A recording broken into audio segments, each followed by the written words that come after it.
Émission 779. Cette semaine, Batman Returns, One Dark Christmas Eve. En direct de Montréal, Québec, Canada, vous écoutez, oui, les Mystérieux Étonnants.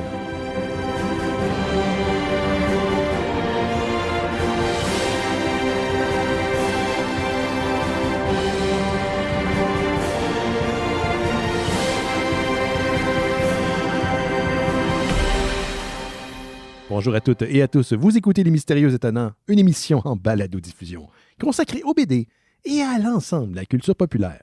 L'ensemble. Benoît Mercier au micro et cette semaine, chanteur d'une équipe dont les membres sont faits sur mesure. Je vous les présente à l'instant.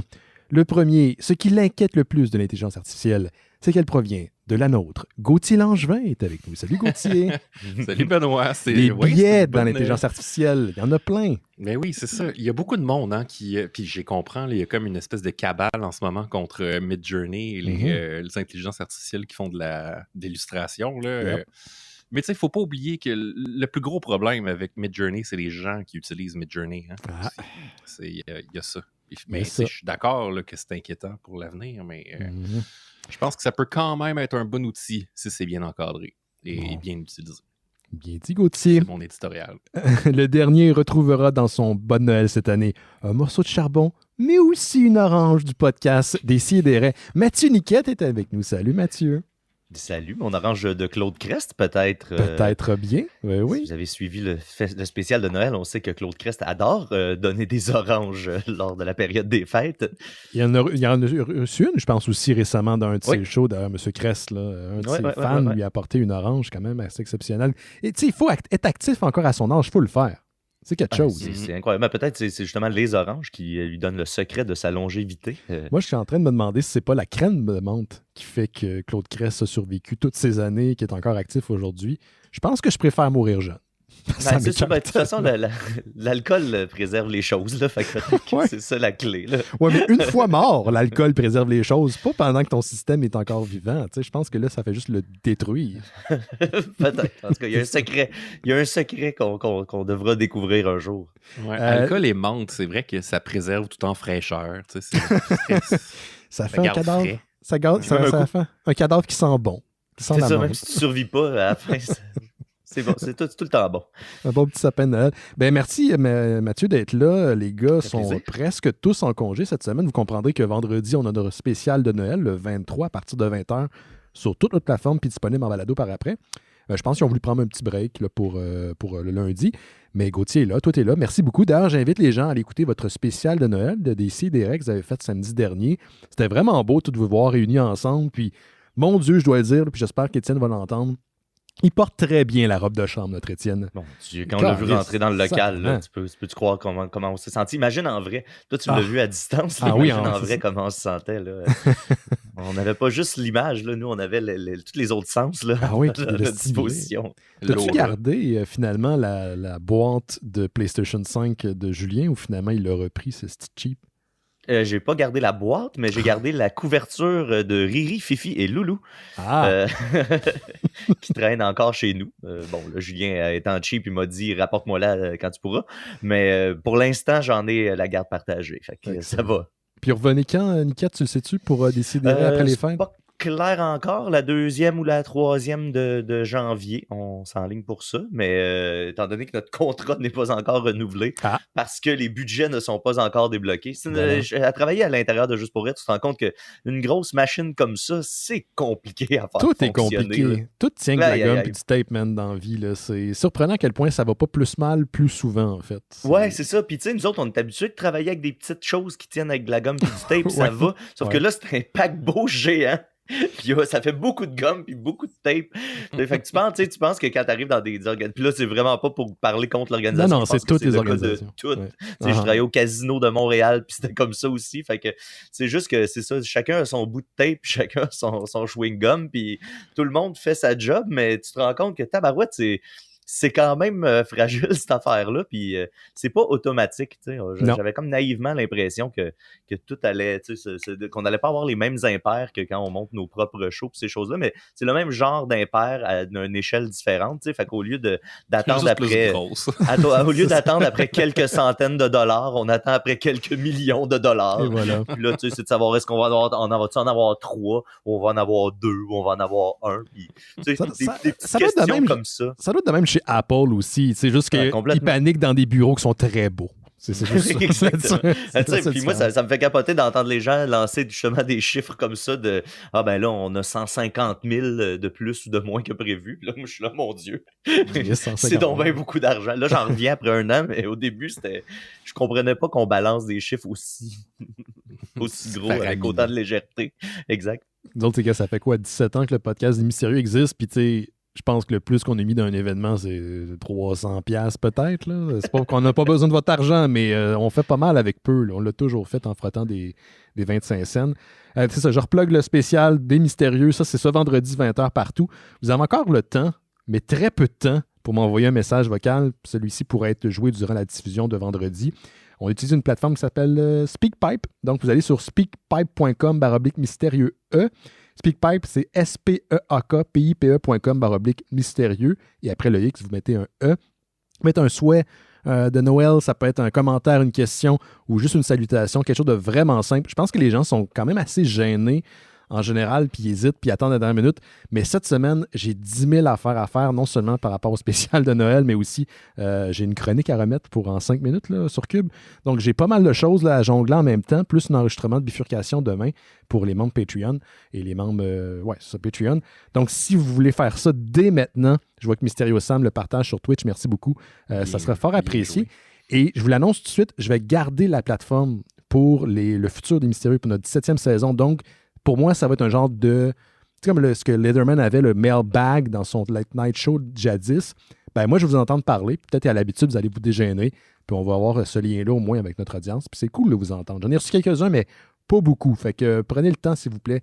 Et je vais rappeler l'adresse un peu plus tard plus tard dans l'émission. Gauthier, je reviens dans 5 minutes. Vas-y. On va l'entendre au loin. Hey, salut l'émission. Hey, salut les gars. En tout cas, Jake n'est pas full-fledged. J'ai reçu un commentaire lié au fait que Jake n'était pas full-fledged. La personne là, j'ai pensé à un t-shirt cette semaine, tu sais, avec la face de Jake quelconque, puis t'as marqué fledged, mais pas full. Oh my God! Hey, je vais le noter, c'est bon, ça! J'ai l'impression que c'est vendeur, cette affaire-là. Il est juste fledge. Il est fledge, mais pas full. Fledge, attends une minute, mais pas full. Pas full. Hey, ça, c'est très niché comme référence. Le monde va voir le t-shirt et vont se poser la question. J'aime ça. Merci, Niquette. Plaisir. Je te recevrai pas une pièce avec ça, mais merci. ça va. Juste la fierté de voir ça exister. Après, c'est millions de juste pour rire, de toute façon. Exact. mes grands millions. Hey, on pourrait-tu vendre ce t-shirt-là juste pour rire? C'est comme un truc vraiment weird, voir s'il y a du monde qui vont l'acheter. De quelque chose extérieur à juste pour rire, tu sais. OK. Vas-y donc, mon Gauthier, commence donc les nouvelles cette semaine, je t'en prie. Ben, avec plaisir. J'ai un autre roman de science-fiction avec une belle couverture pour continuer ma chronique sur les belles couvertures de SF parce que il y a trop de lens flare dans le monde de l'édition de science-fiction au Québec. Oui, en effet. Donc, ben écoutez, je la montre ici à l'écran. C'est super simple. Le design est écœurant. C'est juste un carré gris sur fond orange avec un tout petit croissant de soleil dans le coin haut à gauche. Très minimaliste, ça. Oui, très minimaliste, très design. Le livre s'appelle Clara and the Sun. Mm-hmm. Puis en plus d'avoir une magnifique couverture tout en subtilité, c'est un roman de science-fiction écrit par un prix Nobel de littérature, mesdames et messieurs. Hein? Quand même, pas mal. Okay. Oui, c'est possible. Ce n'est pas un sous-genre, la science-fiction, Gauthier? Ben souvent, tu sais, on gagne le Nobel, puis après ça, on se sent plus libre de faire ce qu'on veut. Fait que Kazuo Ishiguro a été reconnu en 2017, et puis en 2021, il est arrivé avec ce roman-là. Mm-hmm. L'explication qu'on a donnée pour lui décerner le prix Nobel décrit vraiment bien la force de ce roman-là, Clara and the Sun. On dit que son œuvre a révélé avec une grande force émotionnelle l'abîme sous l'illusion que nous avons de notre relation au monde. Wow. Et je trouve ça... donc, on n'est vraiment pas dans la science-fiction classique. Là, on est dans... ça a été publié en 2021, comme je vous ai dit. Le roman raconte l'histoire de Clara, évidemment, qui est un robot construit pour agir comme une amie artificielle d'enfants de la classe aisée. Et ça se passe dans un futur qui est comme super aseptisé. On sent que l'intelligence artificielle a pris comme un peu le dessus sur la production de biens, la production industrielle. Et puis, la première partie du livre, ça nous raconte d'une certaine manière l'enfance de Clara, qu'elle a passé dans une boutique d'Android, un peu comme elle. Donc, on découvre différents modèles qui sont en vente dans la boutique. Il y a des modèles un peu plus anciens qui prennent la poussière, un peu niaiseux. Des modèles récents qui sont un peu hautains avec les autres. Donc, on explore un peu les relations interpersonnelles des androïdes.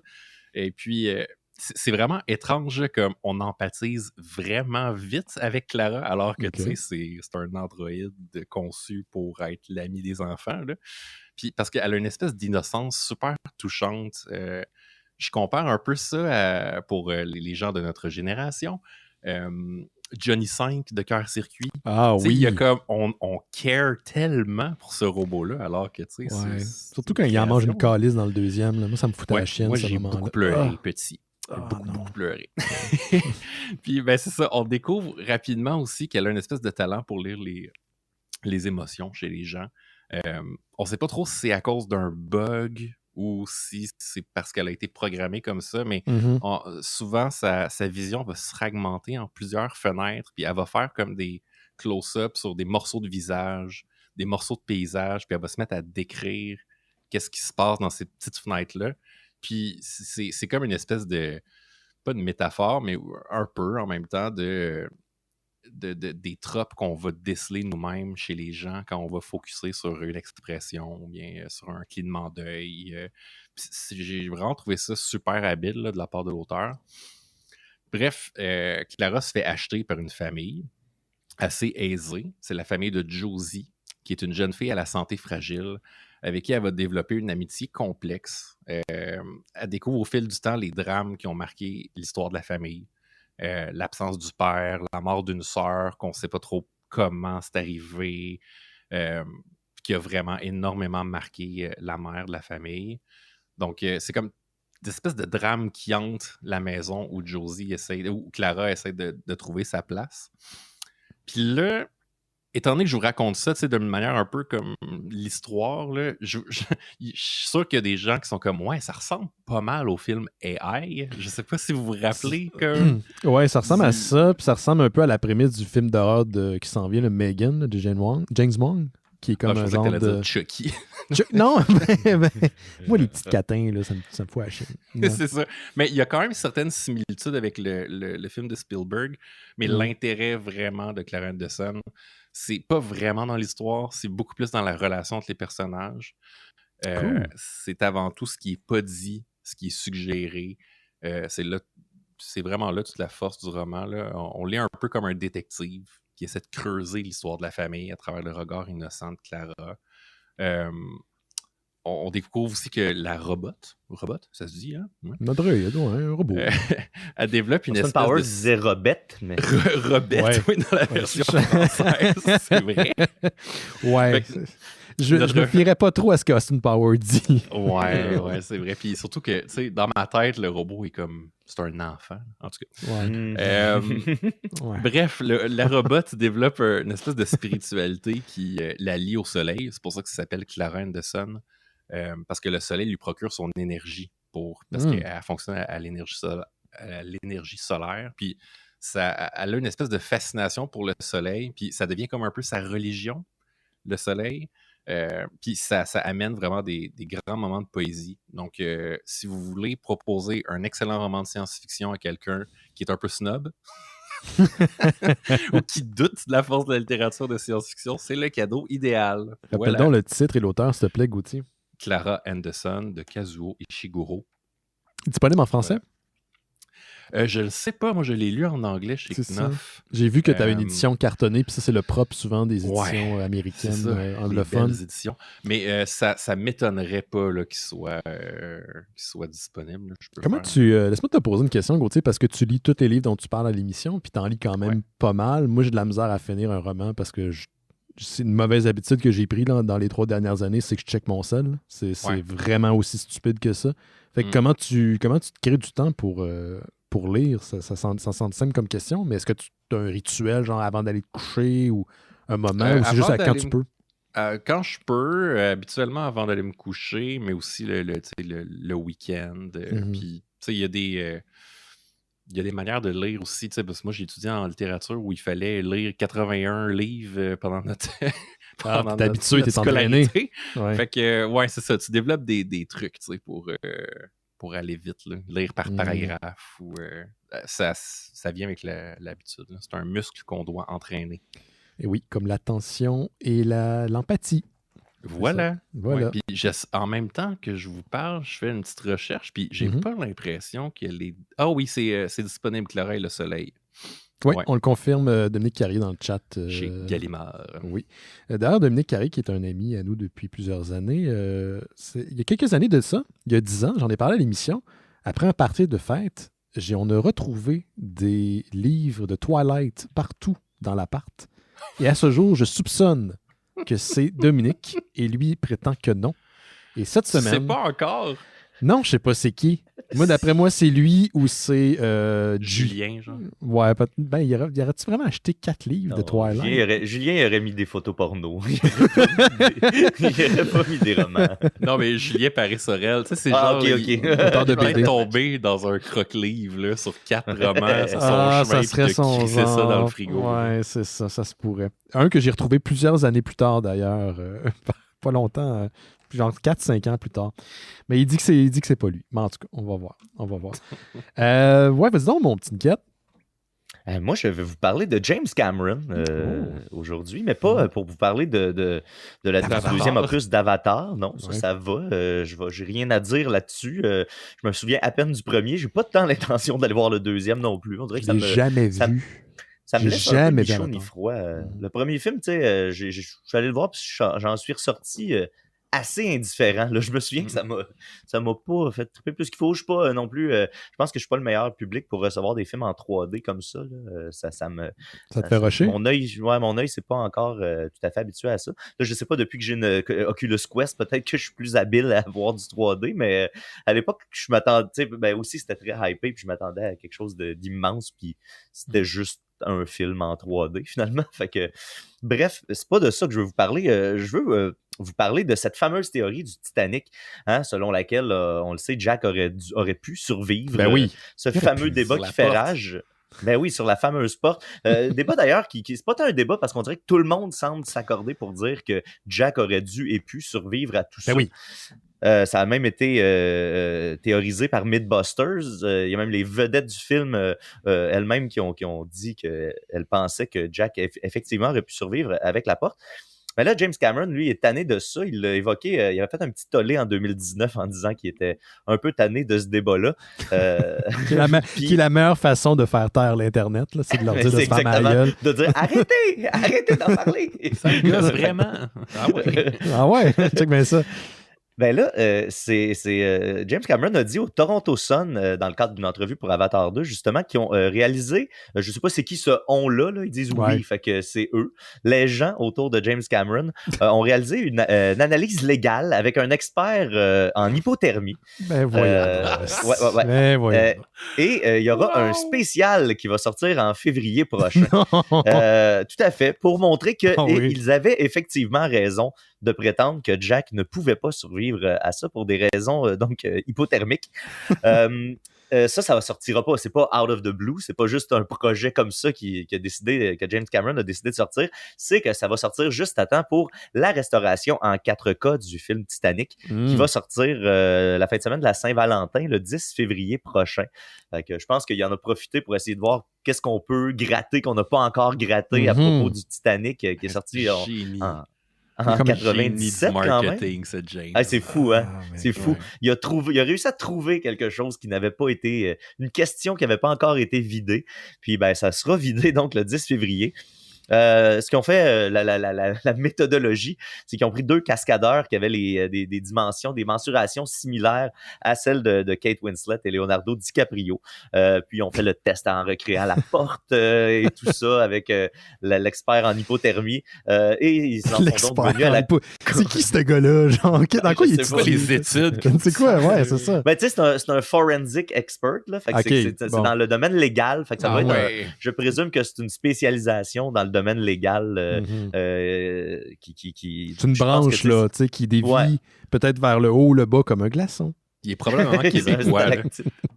On doit avoir beaucoup de cas d'hypothermie au Québec.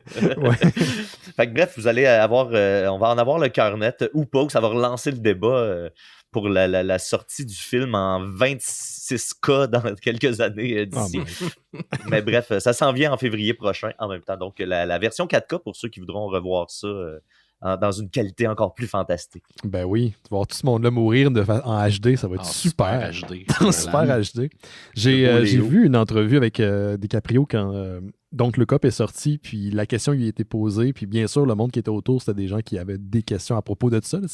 C'est co-vedette se poser la question, puis DiCaprio ne voulait pas commenter. Il dit « Je peux pas commenter. » Je peux pas commenter. Puis il avait les bras croisés, puis il se refusait de rentrer là-dedans. Il dit non, je peux pas.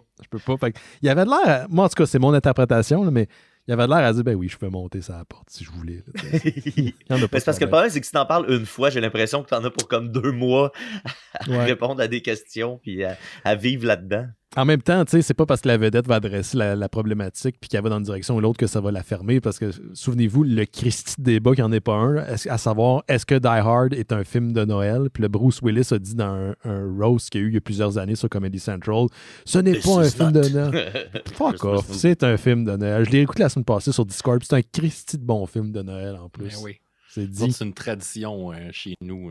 On écoute au moins Piège de cristal à Noël chaque année. T'écoutes-tu le 2? Parce que le 2 est quand même bien, puis il se passe aussi à Noël. 58 minutes pour vivre. Oui, c'est ça. C'est vrai, ça se passe à Noël aussi. Ça se passe à Noël. Puis c'était mon souhait, là, on sait que Bruce Willis ne va pas très bien, puis d'ailleurs, sa famille a fait une sortie récemment parce que ça a l'air d'être pire qu'il pensait. J'aurais aimé ça qu'il fasse un dernier Die Hard, puis ça repasse à Noël, juste pour clore la boucle, tu sais. Puis surtout pour pas finir sur le 5e, qui est absolument affreux. Ce film-là est un désastre. Quand j'étais petit... avec 58 minutes pour vivre, on avait un concours quand on écoutait ce film-là. C'est-à-dire que dès qu'il y avait un silence, c'était le premier qui criait « Tu as 58 minutes pour survivre! » c'est ça. Dès qu'il y avait un téléphone, mettons, qui sonnait ou... bonjour. « Tu as 58 minutes! » Wow. Ça va être désagréable. On était jeunes et caves. Ben oui. On est juste un peu moins jeunes. Hey, en parlant de John et Cave, puis ça n'a pas rapport parce que j'aime toutes les personnes dont je vais parler dans la nouvelle dont je vais vous parler là. La semaine passée, ça a pris un petit peu le monde par surprise parce que Henry Cavill avait dit après la sortie de Black Adam qu'il allait reprendre le rôle de Superman. Il avait aussi quitté The Witcher. Il y en a qui disent que c'est parce qu'il n'était pas satisfait de la direction de la série. Il y en a qui disent que c'est parce qu'il voulait reprendre le personnage de Superman. Quoi qu'il en soit, après avoir annoncé son retour, la semaine dernière, Henry Cavill est allé sur les médias sociaux, il a dit « Je viens d'avoir une conversation avec James Gunn et Peter Safran, qui sont les 2 dirigeants de la nouvelle entité qui s'appelle DC Studios, dont je vous ai beaucoup parlé dans les dernières semaines. » Et il s'est fait dire « Ben, c'est une nobody, mais on va dans une nouvelle direction, puis tu ne seras plus le Superman du DCU. » Ce qui est vraiment un drôle de parcours parce que moi, j'aime bien Henry Cavill, j'aime le dude, j'aime son parcours professionnel, j'aime l'énergie qu'il dégage. Puis il n'a jamais eu de chance avec le personnage de Superman. On y a donné, on y a retiré, il est revenu, pas sous forme de pomme, il est revenu. Puis là, finalement, on y retire le tapis sous les pieds. James Gunn est en train d'écrire un nouveau film de Superman qui va se passer dans les premières années du personnage. Et je pense qu'ils vont un peu rebooter ou faire une refonte de tout l'univers du DCU avec un plan vraiment plus solide. Donc, ils sont en train d'évacuer tout ce qui a été fait par le passé ou presque. Et Henry Cavill en fait partie. Par contre, j'ai l'impression que le DCU au cinéma, c'est comme une game de dungeon. Là, à chaque 5 games, c'est comme tout le monde meurt, on refait nos bonhommes. C'est ça. Il essaie de séduler, puis ça marche pas. On repousse le mois prochain. Il roule toujours des fumbles. Des 1, ouais. Ben écoute, on va leur souhaiter bonne chance quand même, parce qu'il y a des bons personnages chez DC, quoi qu'en pense Laurent, et j'aimerais bien voir des films de qualité. Et il y en a eu quand même, mais il n'y a pas d'univers consensuel. C'est un peu où est-ce que là, le bas blesse. Et c'est ce que DC ça veut faire, parce que regardez ce que Marvel fait, ils font du cash, donc ils veulent répéter là. C'est payant. Donc, Henry Cavill, là, je suis déçu pour lui, mais il a très bien réagi. Il a mis un message sur Instagram digne d'un Superman Clark Kent où est-ce qu'il dit ça fait partie de la vie. Tu sais, il va y avoir d'autres choses. Puis, pas longtemps après, ben, il a annoncé son autre chose. Je vous dis que Henry Cavill, c'est un gars que j'aime bien. C'est un geek assumé, un gamer. Et il joue aussi depuis plusieurs années à Warhammer 4000, qui est un jeu de table très populaire de Game Workshop. 40 000, excusez-moi. Ouais. Vous voyez à quel point j'ai jamais joué à ce jeu-là. Et il avait parlé souvent par le passé de son amour pour la franchise. Et là, il va être producteur exécutif sur une série télé au sein de Amazon Studios qui s'en vient. Donc, Henry Cavill va être derrière le projet. Je soupçonne qu'éventuellement, il va y jouer aussi un personnage important, peut-être pas le principal, mais il va faire partie de la distribution, mais ça n'a pas été annoncé. Il n'y a pas non plus de scénariste, on ne sait pas qui va réaliser la série, mais sachant que c'est une franchise très populaire, que ça va nécessiter du bidou, puis qui en a du bidou, ben c'est Amazon Studios. Le projet est en de bonnes mains, en tout cas on l'espère. Il va se faire produire, ça c'est sûr. Et parallèlement à ça, ben, on a appris aussi que le Wonder Woman de Patty Jenkins, le 3e, a été aussi annulé. Donc quand je vous dis que du côté de DC, on est en train de tirer des plugs quelque part, tout ce qui était le Snyderverse, en fait, ça se concrétise. Il y a d'autres trucs qui continuent à être mis de l'avant. Par contre, The Batman aura sa suite. Et on a vu d'ailleurs des images récemment là, sur le plateau de la suite du Joker. Donc, il y a d'autres choses qui continuent, mais il y a une direction plus importante qui est en train d'être prise.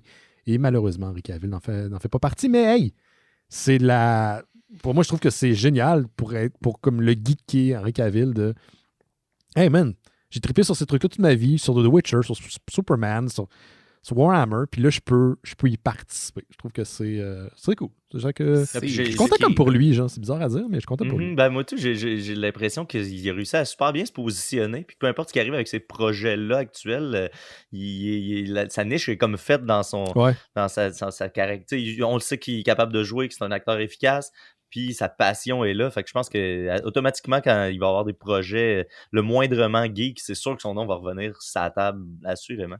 Exactement. Est-ce que vous avez joué, vous autres, à Warhammer? Est-ce que c'est le genre d'affaire qui vous a déjà attiré? Ah oui, Gauthier, je sens que tu acquiesces de façon un peu retenue.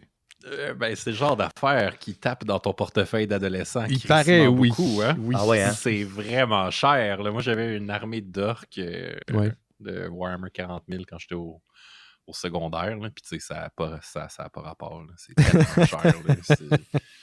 Puis, tu sais, si tu veux avoir une... oui, j'avais commencé à les peinturer, mais tu sais, quand tu vas jouer des games là, avec d'autres mondes, là, ça te prend un certain nombre minimum de points pour te construire une armée. Là. Puis tu sais, c'est ça le racket derrière, là, mais j'imagine que maintenant, il doit y avoir du monde qui 3D print ça là, chez eux. Et je te confirme que oui. C'est drôle parce que je viens d'écrire une chronique pour en 5 minutes, puis c'est sur les armes de poing semi-automatiques que tu peux imprimer à la maison. C'est absolument terrible. Puis soyez pas cynique par rapport à la télé. Ben, soyez cynique, oui, là, mais soyez pas cynique du fait que ça va pas se réaliser. C'est maintenant, c'est en circulation. Il y a tout un marché illicite de CAD qui sont les fichiers qui permettent d'imprimer plein de choses chez soi grâce à une imprimante relativement abordable. Et la contrefaçon de Warhammer en fait partie, comme d'autres jeux de table. Aussi des pièces, étonnamment, de jeux ou d'ensemble. Chez nous, j'ai une vieille caserne de Ghostbusters, de Playmate de l'époque des années 80. Il manque l'espèce de pancarte. Ben, elle existe en CAD sur Internet si vous voulez l'acheter et l'imprimer à la maison parce que ça a l'air que c'est une pièce que les gens perdent. Fait que oui, il y a tout un marché parallèle. Je sais que quand c'est arrivé, il y avait bien des gens qui étaient adeptes de Warhammer, qui étaient cyniques par rapport à cette réalité. Les gens vont pas faire ça. Tu penses, en t'achetant un petit peu de résine puis tes figurines là, qui coûtent la peau du cul, là, qu'est-ce que tu penses les gens vont choisir? Il y a des chances qu'ils choisissent la deuxième option. T'sais. Ça aussi, ça ferait un bon T-shirt. Imprime-toi un Space Marine, pas des guns. OK. Vous notez. On va se faire une collection en 2023. J'aime ça. Excellent. Vas-y donc, Gauthier, qu'est-ce que tu avais d'autre? Ben, étant donné que Jake et Laurent ne sont pas là aujourd'hui, j'ai écrit ben oui, mais c'est pas vraiment une nouvelle, en fait, c'est plus quelque chose sur quoi je suis tombé. J'ai cru bon faire une petite nouvelle monstre géant en vous suggérant. Ben c'est relatif au monstre géant. C'est un manga qui m'a agréablement surpris. C'est la série, en fait, Ultraman de Eiichi Shimizu et Tomohiro Shimoguchi, qui se partagent à la fois le scénario et le dessin. C'est le manga qui est à l'origine de la série animée sur Netflix de Ultraman. Puis en avril dernier, Netflix a annoncé qu'il y aurait une 3e saison en 2023 qui conclurait le cycle, la série Ultraman. Donc, étant donné que le manga est toujours ongoing, les 2 storylines vont être différentes. Comme dans plusieurs séries animées japonaises, là, souvent la série animée commence, puis là, elle rattrape le manga, puis là, elle s'en va dans une autre direction, puis elle fait des loops sur elle-même en attendant que le manga pensez à Dragon Ball, pensez à One Piece, pensez à toutes ces séries-là. Oui. Donc là, au moins, la série Netflix fera pas ira pas dans cette direction-là. Ils ont déjà annoncé qu'ils étaient pour terminer la série. Donc, ça va vraiment être comme 2 espèces de storylines différents. Mais le manga que j'ai commencé, il a été publié, traduit en anglais par Viz depuis 2015. Et c'est vraiment intéressant. Là, ça prend place 20 ans après que Ultraman ait quitté la Terre. Donc, il a vaincu l'ensemble des monstres extraterrestres. L'ensemble? L'ensemble? C'est bon, t'es alerte, c'est bon. Ben, c'est ça, donc il a battu tous les monstres qui ont terrorisé la Terre, puis les membres du Science Search Party, le SSSP, sont rendus comme c'est des messieurs, tu sais, sont vieux. Le HQ du SSS Party a été transformé en musée à la mémoire du héros national qui est Ultraman. Fait que, il organise des tours guidés pour montrer comme des petites maquettes des batailles d'Ultraman. Juste ça, moi, j'ai trouvé le concept vraiment le fun. Ça vient donner comme de la richesse à l'univers. Mais vous ne serez pas surpris qu'on découvre que ça chie. Soudainement, ça chie. Puis on le découvre quand même assez rapidement là, au début du premier manga. Je vous fais pas de spoiler comme à mon habitude. Donc, on découvre qu'il y a un ancien membre du party qui est devenu ministre de la Défense. Il s'appelle Ayata. Il aurait hérité de certains pouvoirs de Ultraman. Puis je pense qu'il appelle ça comme le Ultraman Factor, ou je sais pas trop. Là. Ouais. Puis il l'aurait transmis dans son ADN à son fils Shinjiro. Ça tombe bien, parce que imaginez-vous donc qu'il y a un extraterrestre qui revient sur Terre pour une obscure raison et terroriser tout le monde. Je veux pas en révéler trop, mais pour les amateurs de la série originale, sachez que il y a des personnages de la série originale qui reviennent, dont les Etones, qui sont une espèce extraterrestre qui ont été super présentes dans la série originale. Donc, la race des Etones est impliquée dans tout ça, mais pas de la manière que vous pensez. J'ai adoré l'art, c'est vraiment super bien dessiné. À date, l'histoire et les personnages sont intéressants, sont engageants. C'est un shonen quand même classique, là, genre c'est un jeune de 15 ans qui réussit à contrôler un saut exosquelette boosté au rayon gamma en genre 3 secondes et quart. Il s'en va à la guerre. C'est ça. Tu sais, t'es comme, OK, c'est correct. Genre, on a vu ça dans Evangelion. Ouais, oui. Tout le monde accepte ça maintenant, là, que l'ado élu est comme... Ouais, les Japonais... Les jeunes s'agrandissent avec des tablettes à cette heure. C'est ça. Ils peuvent ouvrir ça là, comme ça. Là. Comme de rien. Les jeunes qui vont tuer du monde au Japon, je sais pas d'où ça vient, mais oui, c'est vrai que ça fait partie souvent des codes des shonen. C'est ça. Oui, comme ils connaissent ça là, soudainement. Mais c'est bon de temps en temps. Là, donc, je vous le recommande. Attention, il y a quand même 18 tomes à ce jour et c'est toujours ongoing. Mais j'aime l'édition qui est comme un petit peu plus grand format qu'un manga. Ouais, je la vois. Donc, c'est comme à mi-chemin entre le comic book et le manga. C'est donc bien beau. Ouais, j'aime vraiment ça. Là. Ça se lit vraiment vite, par exemple. Il y a comme 4-5 cases là, avec genre 3 mots par page. Là. Mais ça rend bien l'action. Puis c'est le fun de voir un peu plus gros les dessins parce que c'est quand même vraiment beau. Là, tu as l'édition de Viz. Est-ce que c'est disponible en français? Est-ce que tu le sais? Ou... je ne pense pas. C'est ça, parce que Viz font du manga anglophone, je crois. C'est ça. Moi, je l'ai cherché à l'époque en français. Peut-être que maintenant, elle est... Ah, tiens, un spoiler du Wally-Oui. Oui, il y a beaucoup dans les commentaires. Des talismans. Efface pas ça. Je l'ai effacé. J'ai pas pris le numéro. J'avais pensé à un moment donné faire un genre de top 10 au spécial de Noël des scammers. Des meilleurs scammers. Mais je les ai tous bloqués au fur et à mesure. Puis c'est parce que ça me déconcentre. Ça fait comme un gros bloc de texte dans le chat. Oui, c'est ça. Comme, moi aussi, agressant. Ça m'a fait décrocher. Désolé, ça fait vraiment de la mauvaise radio. Il ne faut pas en parler. C'est un podcast. Audio. Donc, écoutez, voilà. C'était ma chronique destinée à me faire inviter à Terre Kaiju. Ah, voilà. Écoute, on va te souhaiter bonne chance. J'espère que les gens concernés nous écoutent. Je sais pas. C'est vrai parce que la prémisse me rappelait étrangement le show du Théâtre du Futur, Le Clone est triste. Qui vient juste d'être repris. Je pense que ça terminait le 17 décembre. Là. Ils ont pris une petite run de ce show-là qui était. Je pense que j'en avais déjà parlé d'ailleurs à l'émission lors de la première. La première run du show. Pour ceux qui connaissent pas le Théâtre du Futur, ils font tout le temps du théâtre dystopique, là, post-apocalyptique et compagnie. Puis le Clone est triste, c'est qu'ils ont envoyé tous les boomers sur la Lune, mourir sur la Lune parce que c'était la source de tous les problèmes de la Terre. Cette prémisse-là de les gens savent plus trop quoi faire avec les outils qu'ils ont pour résoudre des problèmes. Puis là, les problèmes reviennent. Fait que qu'est-ce qu'on fait avec ça? C'était à ce moment-là, j'étais là, on est vraiment dans le Clone est triste. Oui, ça a vraiment l'air bon. Je regrette de ne pas l'avoir vu. Mais pour ceux qui veulent en apprendre plus, il est disponible, je pense, en version papier aux éditions. Oui, il est disponible. Je pense que c'est ce que Laurent avait lu en premier quand il est allé, avant d'aller voir la pièce de théâtre, il avait lu le manuscrit. Pensez-vous qu'on est les futurs boomers? Parce que là, on fait des jokes, mais peut-être qu'on est les futurs boomers avec des visions du monde très étroites et... Ben oui, les zoomers d'aujourd'hui qui sont cool, ils vont se transformer en zoomers péjoratifs là, dans 15 ans. Là, ça sent bien, là, tranquillement. Je pense que c'est dans une autre talle, là, dans la mesure ce qu'on reproche aux boomers, c'est d'avoir une espèce d'inconscience face au futur, dans le temps que les choses allaient en s'améliorant. Nous, on aurait eu la chance de connaître le moment où ça commence à descendre. Là. Les années 90. On va être gossant pour d'autres choses. Là. C'est ça que j'allais dire. On va être gossant mais sur quoi, mettons? Sur quoi on serait gossant? Ça, je sais. Marvel. Moi, je pense que la nostalgie, c'est ça. Je pense que la nostalgie, là, je commence déjà à avoir on n'est pas obligé de toujours s'accrocher à une décennie. T'sais, on peut faire de l'art en dehors de... On va parler des années 80, on va parler des années 90.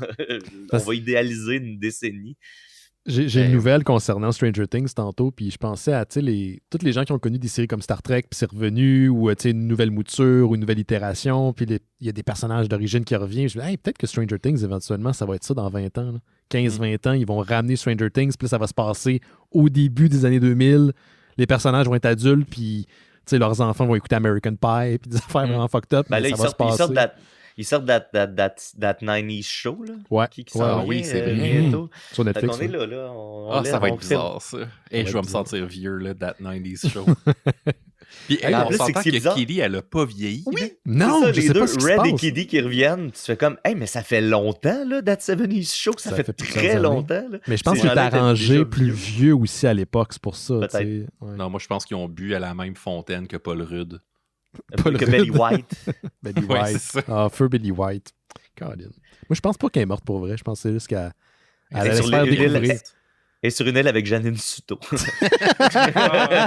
Oh, wow, il joue backgammon. Ah oui, c'est clair, man. Ils boivent des pina coladas. C'est ça. Il arrête pas de se parler de ses sandales à cul-massage. Puis... hey, Gauthier, penses-tu que la série est accessible, même si on n'est pas fan d'Ultraman, si on connaît pas l'univers, autant soit peu? Oui. Oui, vraiment. Comme je vous le disais tantôt, c'est construit comme un shonen classique. Là, vous allez embarquer parce qu'il y a une petite mise en situation au début qui est super rapide, super claire. Embarquer. La prémisse me fait beaucoup penser au Goldorak qui avait été repris par une équipe française récemment, là, qui était en fait des gens qui avaient grandi sur la série Goldorak des années 70-80, où on revient dans l'univers. Mais plus tard, il y a du temps qui se sont écoulés dans l'univers, puis il y a des choses qui ont changé, puis on jette un regard différent sur qui étaient les méchants de l'époque, qui étaient très manichéens, mais là, on le met dans un contexte plus contemporain où peut-être que tout n'était pas noir ou blanc. Fait que c'est un peu je pense ce regard-là de revoir. Ils ont dû lire le manga de Ultraman. Ah, OK. Parce que ça a été publié en 2015. 2015, OK. C'est bon. Ou ça fait partie des codes, I guess. Mais oui, je comprends ce que tu veux dire. C'est correct. On s'inspire toujours de quelque chose d'autre. Mais je ne suis que le résultat de ce que je consomme. Fait que je suis vraiment fucked up. Mais Mathieu Niquette, qu'est-ce que tu as de ton côté? J'ai une petite nouvelle jeu vidéo qui j'avais pas vu passer. C'est quelque chose qui est sorti le 30 novembre dernier quand même, mais je pense pas que vous en avez parlé non plus. Du moins, j'en ai pas souvenir pour avoir écouté tous les épisodes. C'est un studio de jeux vidéo que je ne connaissais pas, qui s'appelle le studio Chien d'Or, qui est mené par un certain Olivier Leclerc, qui a donc sorti le 30 novembre dernier sur Steam, entre autres, un point and click. Tout à fait québécois, 100% fait au Québec et qui dépeint le Québec, en fait. Ça se passe au Québec. C'est un point and click d'horreur dans lequel on incarne un curé du 19e siècle dont la voix la voix, c'est Pierre-Luc Briand qui fait la voix du personnage principal. On a aussi les voix de Louise Richer et Denis Trudel. Fait que, qui sont trois personne très québécoise. Louise Richer qui a ouvert l'École nationale de l'humour, Pierre-Luc Briand qui s'est présenté comme pour essayer d'être député pour le Parti québécois à la dernière élection, et Denis Trudel qui est député fédéral pour le Bloc québécois. Fait que je pense que c'est pas un hasard si je pense que il est allé jouer sur cette corde-là, sur cette fibre nationaliste. Il manque Micheline Langto. Peut-être comme boss de la fin. Salut les petits gars. C'est elle qui fait le démon à la fin. C'est moi le boss de la fin. Il est ici, tu vas te crisser un shotgun d'en face. Dans l'histoire, donc, on joue un curé qui se fait appeler par le curé de la ville voisine de Sainte-Monique-des-Monts. Et là, je voulais aller vérifier si c'était un vrai village du Québec. Je suis désolé, j'ai oublié d'aller vérifier cette information-là. Vous pourrez me dire ta géographie du Bas-Canada, Olivier. Franchement. En tout cas, ça sonne comme si ça se pouvait. J'y crois. Vraiment. Ouais. J'y crois. Donc, Sainte-Monique-des-Monts, on reçoit une lettre du curé de cette paroisse-là qui dit que le village est à l'agonie et ça amène le personnage qu'on contrôle à aller mener l'enquête. Et pour les images que j'en ai vues, il y a un petit démo de disponible. Si vous allez sur Steam, il y a un petit démo d'1 minute qu'on peut également retrouver sur YouTube. Visuellement, ça a l'air de quoi? C'est ça? C'est-tu isométrique? C'est comment? C'est en first person. Là. C'est très mist, je te dirais, comme vision. Les graphiques sont pas top. Là. Évidemment, je pense que c'est un très, très petit studio. Déjà, juste de se lancer dans la réalisation d'un jeu fait en 3D puis tout ça, parce qu'on nomme personne d'autre qu'Olivier Leclerc dans l'article que j'ai lu. Il est peut-être ça tout seul. Qu'il soit littéralement tout seul. Fait que, je pense qu'il faut être indulgent. Cela dit, le jeu est coté 8 sur 10 sur Steam. Fait que je pense que c'est un bon jeu. L'ambiance a l'air très bonne. Évidemment, d'avoir moins de budget, ça paraît au niveau visuel, mais tous les effets sonores, toute l'ambiance audio a l'air très, très, très réussie. Puis, je pense que si l'histoire est intéressante, puis que l'enquête est le fun, puis que le surnaturel, religieux du backwood québécois est bien exploité, je pense que juste dans la petite minute que j'ai vue, je pense que c'est possible de s'y perdre, là, puis de rentrer là-dedans complètement.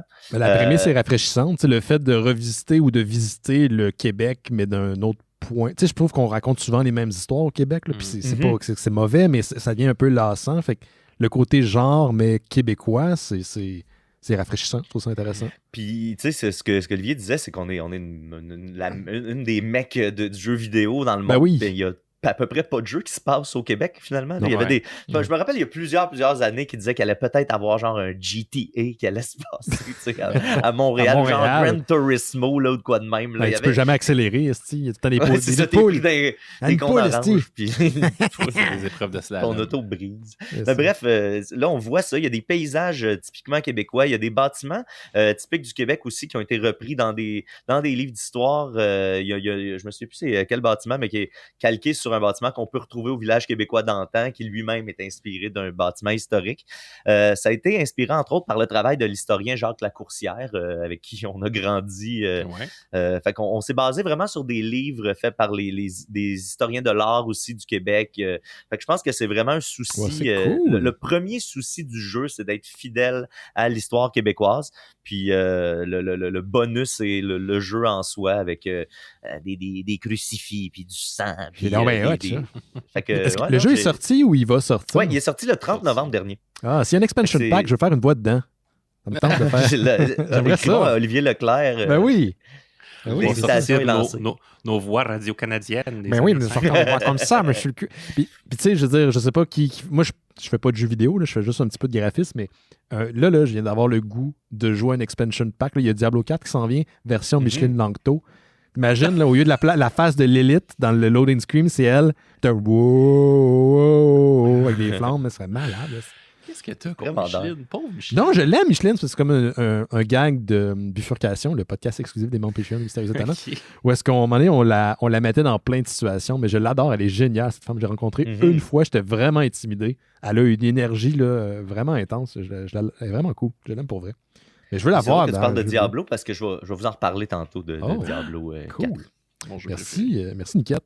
Hey, j'ai une petite nouvelle concernant un projet qui est en développement depuis un bon bout de temps du côté de Blue Mouse, qui est la compagnie qui est responsable de plein de films d'horreur qui ont eu du succès dans les dernières années. Les derniers Halloween, c'est eux autres qui l'ont produit. Ils ont le vent dans les voiles. Et ça a été confirmé par le site Deadline. Est-ce que vous avez déjà joué au jeu Five Nights at Freddy's? Est-ce que ça vous dit quelque chose? J'en ai regardé. Moi, j'aime beaucoup le soir pour m'endormir. J'écoute des jeux, des gens gamer. Là. Ouais. Puis j'ai regardé beaucoup de gameplay de Five Nights at Freddy's. Ça a l'air terrorisant.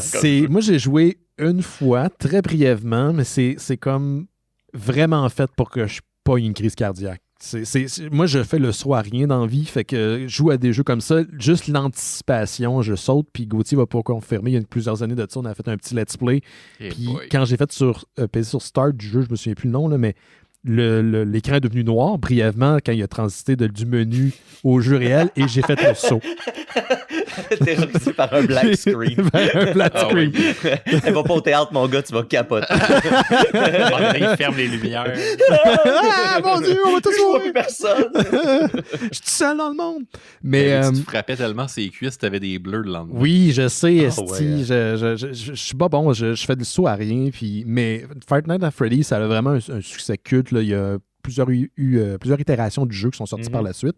Et il est en développement, en fait, du côté de Blue Mouse depuis plusieurs années, mais il n'y avait pas eu de développement. Il avait été aussi repoussé à cause de la crise de COVID. Et là, Blue Mouse a annoncé, en fait, 2 membres de la distribution. On n'avait pas eu personne à ce niveau-là pour les annonces concernant l'adaptation du film. Et ça sera l'acteur Matthew Lillard, qu'on a vu, entre autres, dans Scream, dans Scooby-Doo. Il a joué aussi dans la distribution du dernier Twin Peaks, la dernière série Twin Peaks. Un acteur assez intense. Et, il a une bonne face pour de l'horreur, je trouve. Oui, ben, il est bon dans Scream. Puis pendant longtemps, on pensait qu'il allait revenir, et pas sous forme de Pog, mais dans la franchise de Scream. Parce qu'il n'est pas mort à la fin du 1. Je m'excuse, tu reçois une télé d'en face. Ça fait mal, mais t'es pas mort. T'es pas mort. Et Josh... À les vieilles télé, par exemple. Oui, non, ça dépend. Sony, c'est rond. C'est sûr qu'un flat screen, ça fait ça. Là, quand ça fait mal. Ça virevolte quand ça tombe, mais une vieille télé... ça flotte. Donc, Matthew Lillard et Josh Hutcherson, si le nom vous dit quelque chose, il a joué entre autres dans Hunger Games. C'est comme le gars qui reste l'ami du personnage principal. C'est ce gars-là. Le gars. Et on connaît déjà la réalisatrice parce qu'elle avait été déjà dévoilée par le passé, une certaine Emma Tammy qui a fait un film qui s'appelle Blood Moon que je n'ai pas vu, malheureusement. La production va commencer en février prochain en Nouvelle-Orléans. Et ce qui m'intéresse là-dedans, c'est pas tant parce que c'est basé sur Five Nights at Freddy's parce que je connais pas le jeu tant que ça, il me fait peur, c'est qu'ils ne vont pas utiliser des animations de synthèse pour recréer les animatroniques, parce que pour les gens qui ne le savent pas, ça se passe dans un genre de restaurant où il y a des animatroniques qui prennent vie la nuit, et tu es un agent de sécurité qui doit composer avec le fait qu'ils prennent vie, littéralement. Ça va être des marionnettes, ou plutôt des props, créés par la Jim Henson Creature Shop, qui est la compagnie qui est maintenant parrainée ou gérée par le fils et la fille de Jim Henson, créateur, entre autres, des Muppets. Puis ça, je trouve ça génial. Ils ont fait des bons stocks par le passé, puis ils sont encore excellents aujourd'hui. Comme je disais, le projet est en développement depuis un bout. Warner avait acheté les droits en 2015. C'était Jill Kinnan qui était supposée de réaliser le film. Jill Kinnan, c'est celui qui va réaliser le prochain Ghostbusters. Si vous suivez Les Mystérieux, j'en ai parlé la semaine passée. Ça n'a pas vu le jour. Et en 2017, Blue Mouse s'est acquis des droits. Et là, on a un film qui s'en vient. Production commencée, comme je l'ai dit, en février. Ben hâte de voir ça. Je vais peut-être me laisser tenter. Moi, j'ai de la misère avec les jumpscares. C'est ça mon truc. Là. Je pense que le jeu, c'est 100% des jumpscares. C'est que ça, le jeu. Là, c'est de suivre avec des caméras de surveillance pour essayer de faire en sorte que les popettes ne s'animent pas. Exact. tu réussis pas, la popette, elle fait juste popper dans l'écran. Dans ta face. Mais c'est ça. C'est quand tu perds ta pénalité pour perdre, c'est un jump scare. Fait que t'es toujours je pense que c'est ça la force du jeu, c'est que t'es toujours en attente de faire le saut. Fait qu'inévitablement, tu fais le saut parce que t'es trop stressé d'attendre de faire le saut. Mais c'est ça, j'ai de la misère à comprendre, par contre, comment ça peut se décliner sous forme de film. Ils l'ont fait récemment. Il y a Cage, Cage, son prénom, Nicolas Cage, voilà, a fait un film qui est tu sais, on s'entend, là, c'est Fright Nights at Freddy's, là. Five Nights at Freddy's, mais version, c'est pas ça. Là. C'est un gars qui fait du ménage dans un restaurant désaffecté, puis il y a des animatroniques qui prennent vie. Puis ils ont réussi à faire une histoire autour qui fonctionne quand même bien. Et c'est un rôle pour lequel il dit pas un Christine tout au long du film.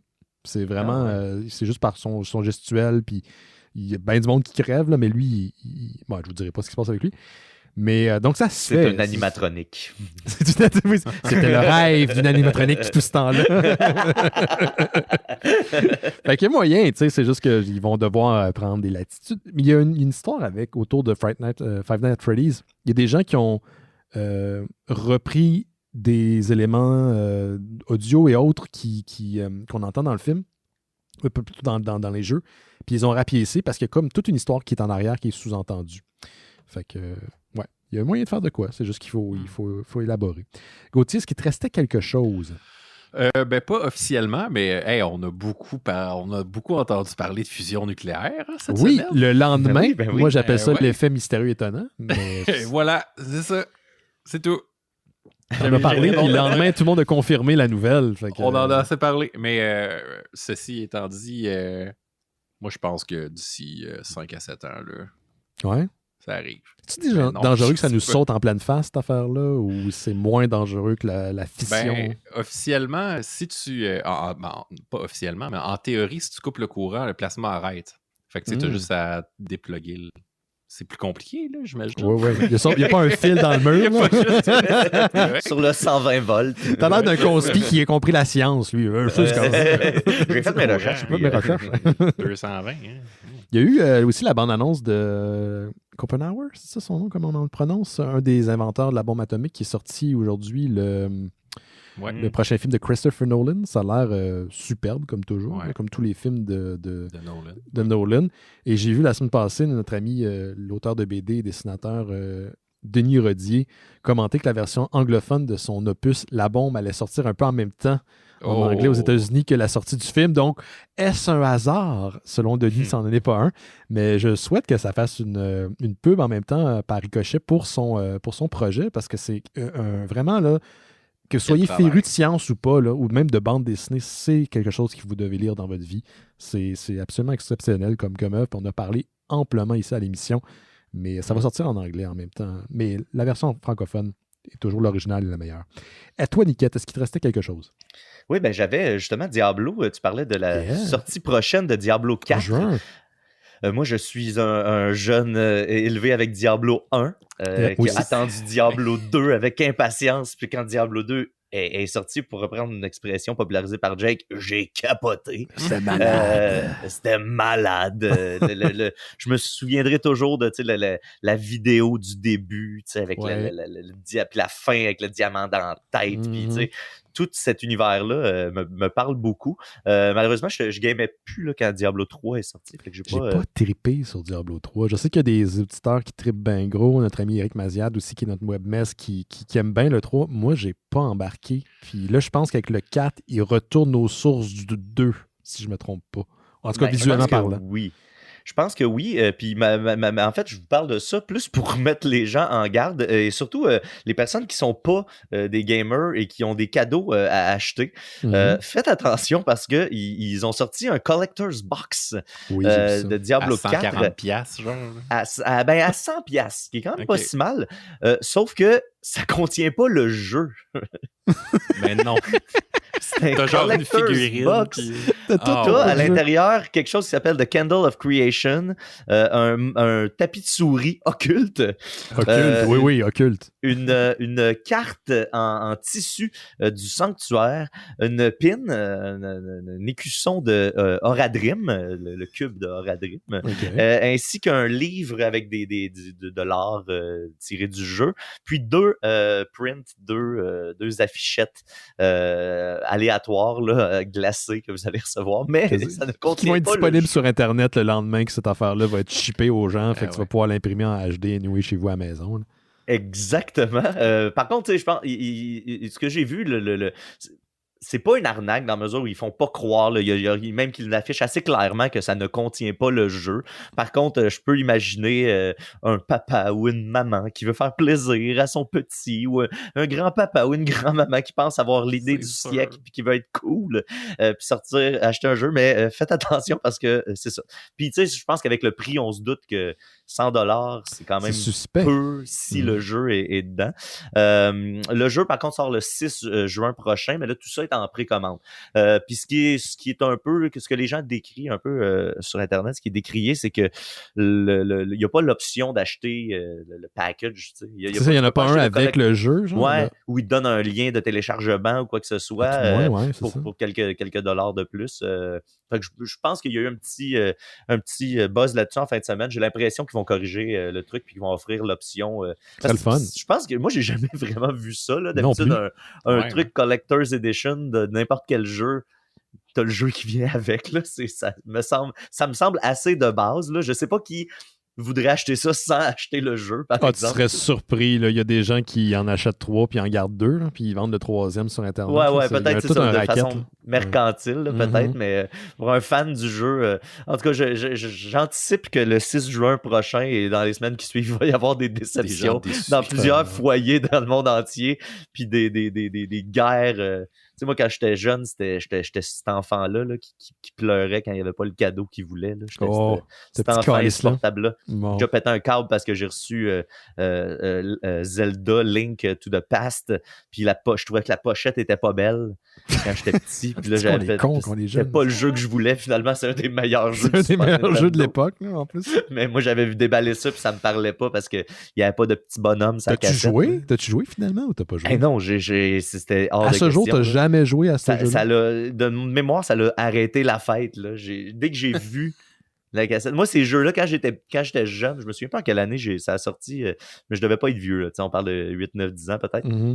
Puis tous les jeux qui n'avaient pas de bonhomme dessus, ça me parlait pas. Moi, dans ma tête, c'était des jeux pour les adultes. Fait que tes parents ont dépensé quelque chose comme l'équivalent de 80$ aujourd'hui, ça devait être 50-60$, puis t'as juste craché dessus parce qu'il n'y a pas un bonhomme. Ah, exact. Là.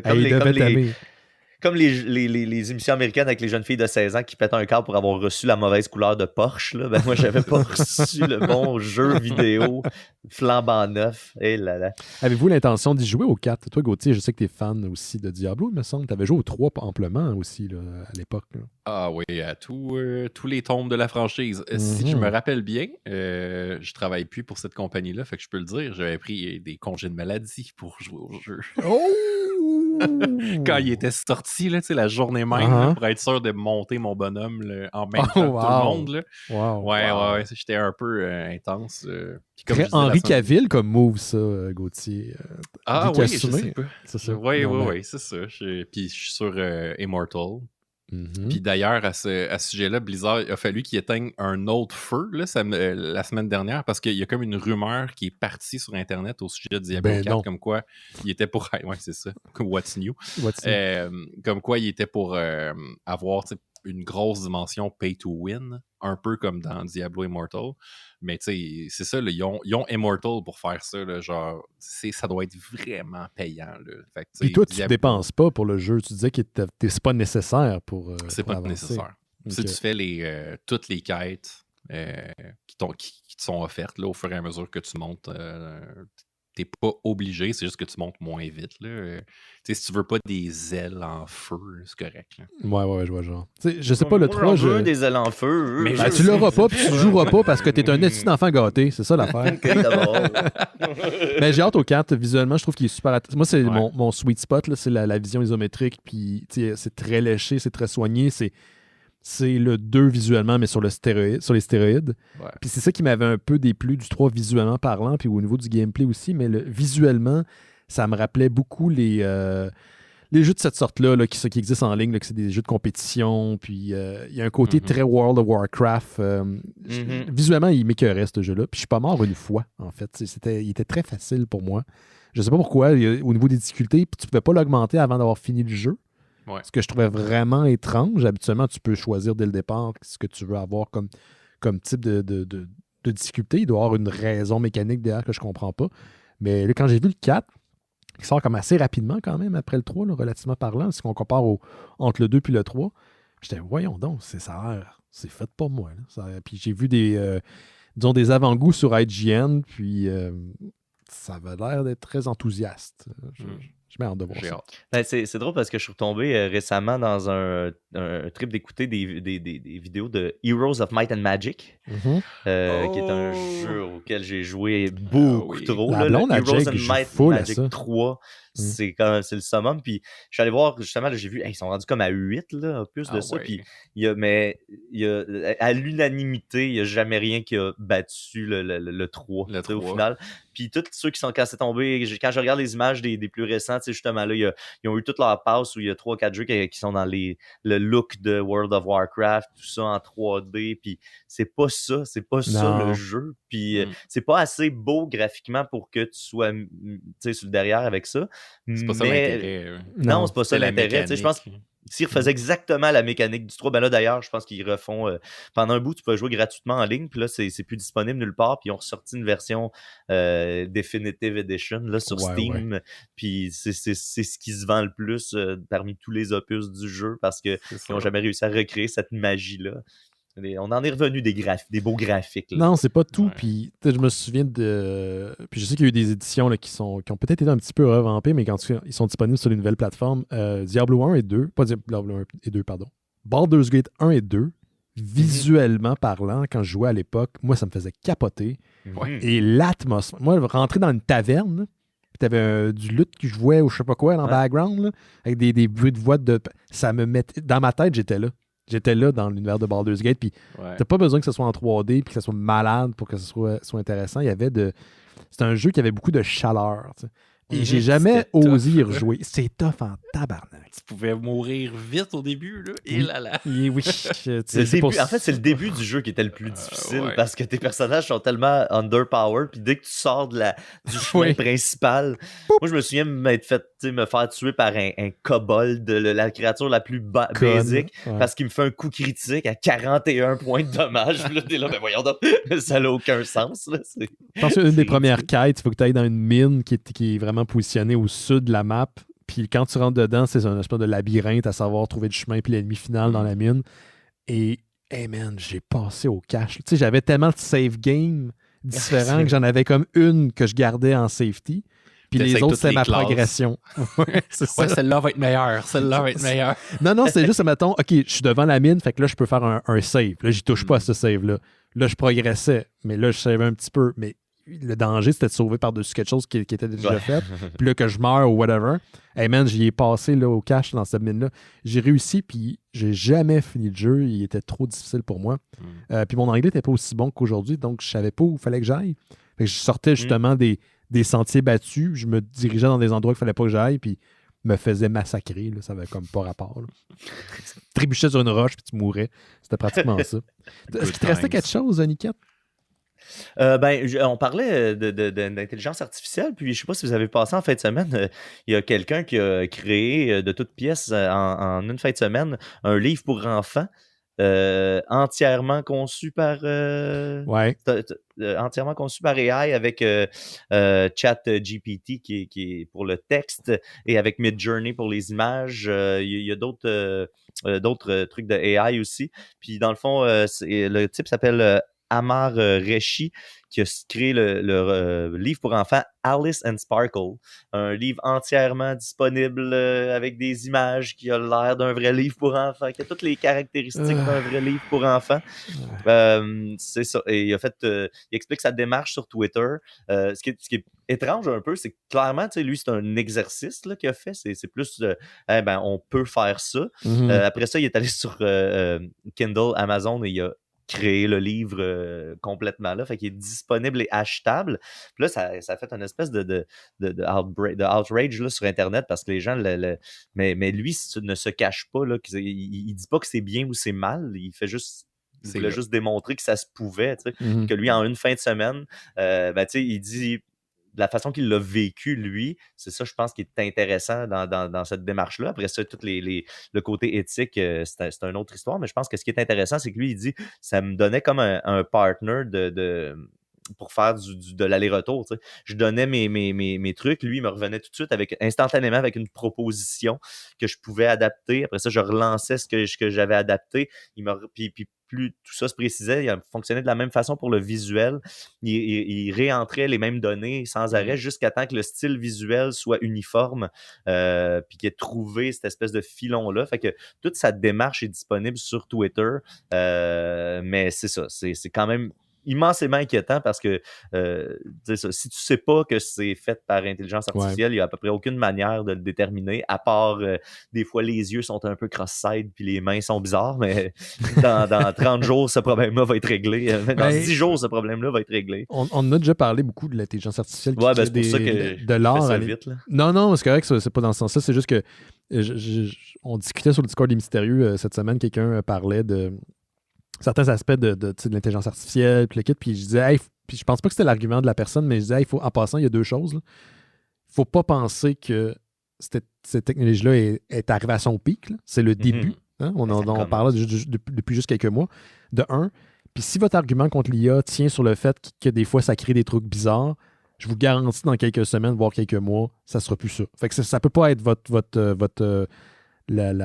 le bout de la lance là, pour votre argumentaire. Il faut que ça soit autre chose. Il faut que ça soit comme éthique ou ça va venir jouer dans les plaques-bandes des artistes qui ont déjà des situations précaires. Mais soyez pas cynique par rapport à la technologie. Puis la technologie là, est juste à sa première itération. Fait on est pogné avec. Là. Exactement. Littéralement en train d'apprendre. Moi, ce qui me fait peur, je l'ai souvent dit, lié à tout ça, c'est la désinformation qui va en découler. On a vu récemment, là, je ne sais pas si vous l'avez vu passer sur Internet, mais quelqu'un qui était Morgan Freeman, mais c'était pas Morgan Freeman. Puis c'était un deepfake extrêmement bien réalisé, autant au niveau du visuel que la voix. Et encore une fois, ça, c'est les premières générations. Il y a des gens qui, des fois, sont très malades ou qui ont certaines difficultés, disons, mentales, qui sont convaincus avec des trucs absolument absurdes sur Internet. Alors, imagine des choses qui sont hyper réalistes. Moi, c'est ça qui me fait peur, la désinformation qui va en découler, de la désinformation étatique, de la désinformation des individus, des trolls. Moi, c'est tout ça. Là. Puis, c'est pas... Oui, tu peux légiférer sur des compagnies qui gèrent cette technologie-là, qui en créent, mais il y a plein de gens qui, à la maison, vont reprendre des concepts. Le concept est prouvé, donc ça va être repris. C'est plus ces gens-là qui me font peur, pas les institutions comme telles, mais le monde qui veut juste voir le monde brûler, tu sais.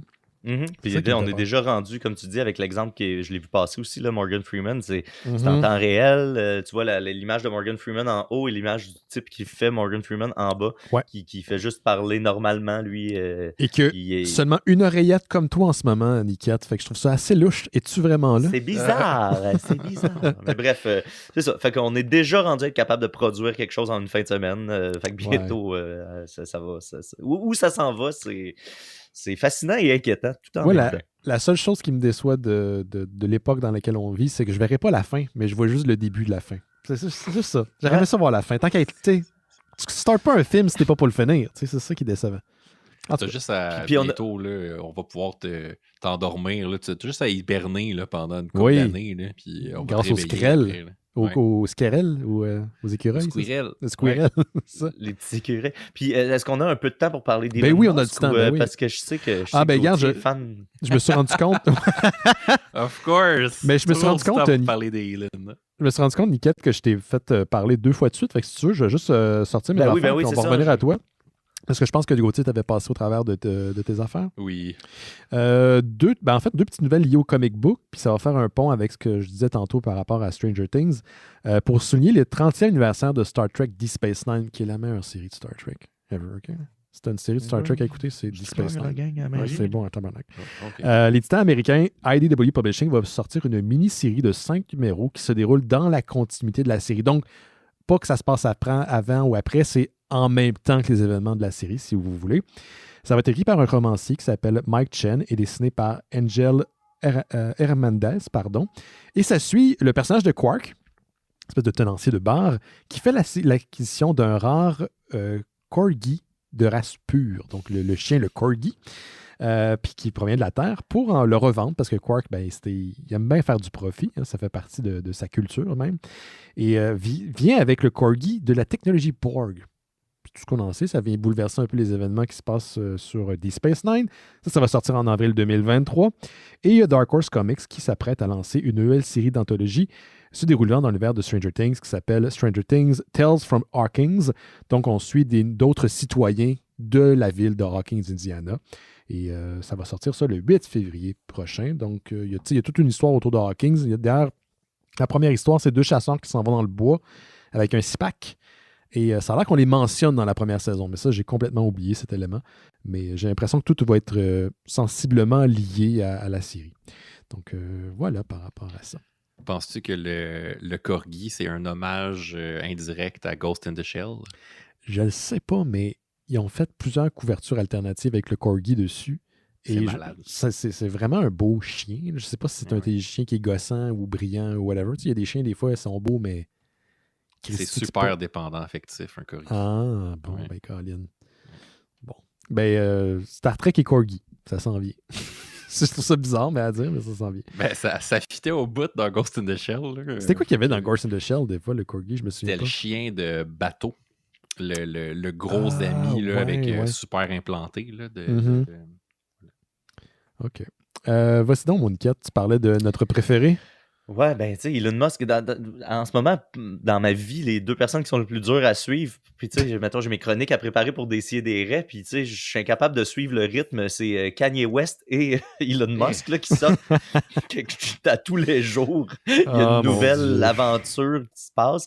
The gift that keeps on giving. Ah oui. Exact. Kanye West, je suis tout le temps un peu mal à l'aise d'en parler parce que tu sais, on voit que ça vient de problèmes de santé mentale, puis que c'est un gars trop riche pour que les gens ils disent prends un break, mon yé. Ouais, puis il commence à être utilisé aussi par des gens d'extrême droite comme Nick Fuentes, ou est-ce qu'eux autres, c'est des trolls notoires. Ils voient très bien que d'être collé à ce personnage-là, ça y amène une notoriété par billet. Fait que, tu sais, c'est vraiment un fiasco. C'est triste ce qui se passe. En même temps, il y a un côté tout à fait ridicule à tout ça. Mais tu sais, il y a quelque chose... à chaque fois que j'en parle un peu à Décideret, je me sens obligé de mentionner que ça me met pas super à l'aise, mais oui. Si je peux juste rajouter, pour reprendre les dires d'un commentateur politicien que j'aime beaucoup sur YouTube qui s'appelle David Pakman, P-A-K-M-A-N. Oui, c'est vrai que probablement qu'il y est, c'est son nom sans l'air maintenant, a des problèmes de santé mentale, mais il ne faut pas réduire la problématique de l'antisémitisme et du racisme qu'à des gens qui ont des problèmes de maladie mentale. Parce qu'il y en a, c'est clair, mais ce n'est pas que ça. Il y a des gens qui sont extrêmement au courant de ce qu'ils font et qui vont instrumentaliser, dans ce cas-là, des maladies comme un gars comme Yé ou d'autres pour remplir leur genre d'armée puis de pousser des agendas qui sont absolument dégueulasses. Exact. C'est important de souligner que on a tendance à faire ça aussi avec les tueurs en série. Mettons, c'est des monstres. Non, c'est des humains qui sont le produit de notre société souvent. Fait que le fait des rendre monstrueux, on dirait que ça nous déresponsabilise de tout ça. Là. Fait que c'est bien de le préciser. Mais bref, c'est pas donc de Kanye que je vais vous parler, c'est de Elon parce que là, juste dans la dernière semaine, il est arrivé plein de trucs. Là, il a suspendu des journalistes qui s'exprimaient contre lui sous prétexte qu'il disait qu'il le doxait alors qu'il faisait juste noter la position de son jet privé, qui est une information qui est accessible au public. Là. Fait que c'était pas vraiment du doxing.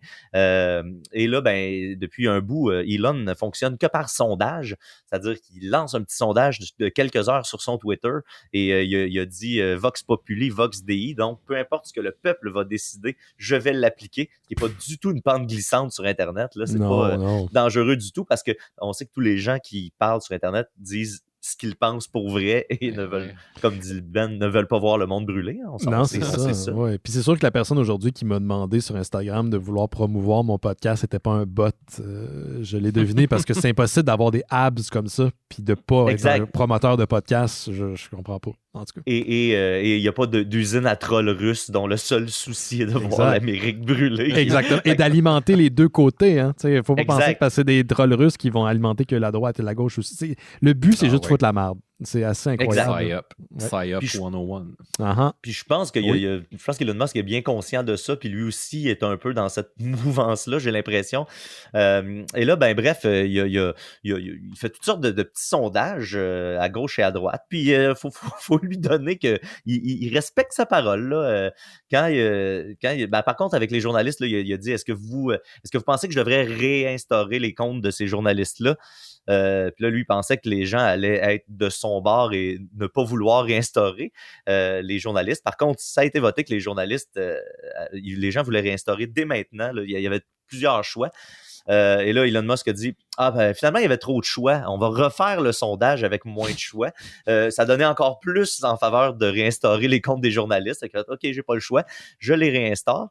Et là, hier, Elon Musk a sorti un sondage assez surprenant qui était Should I step down from Twitter? Est-ce que je devrais remettre ma démission en tant que dirigeant de Twitter? C'est même plus drôle.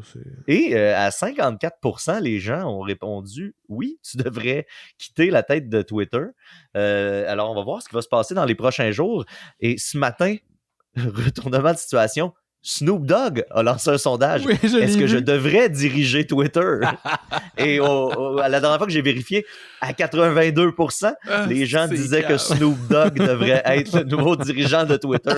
Alors, qu'est-ce que l'avenir nous réserve?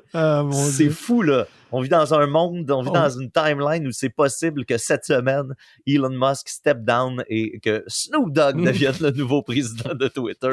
Et il y a une partie de moi qui veut vivre dans cet univers-là. Dude, moi, je veux que tout soit dirigé par Snoop Dogg et The Rock. Le monde serait relax puis vraiment chill. Snoop Dogg puis The Rock. Moi, je veux Snoop Dogg à la tête de tous les réseaux sociaux puis The Rock président des États-Unis. Oh my God. Moi, je suis en commandant en chef. Oh my God. Ouais.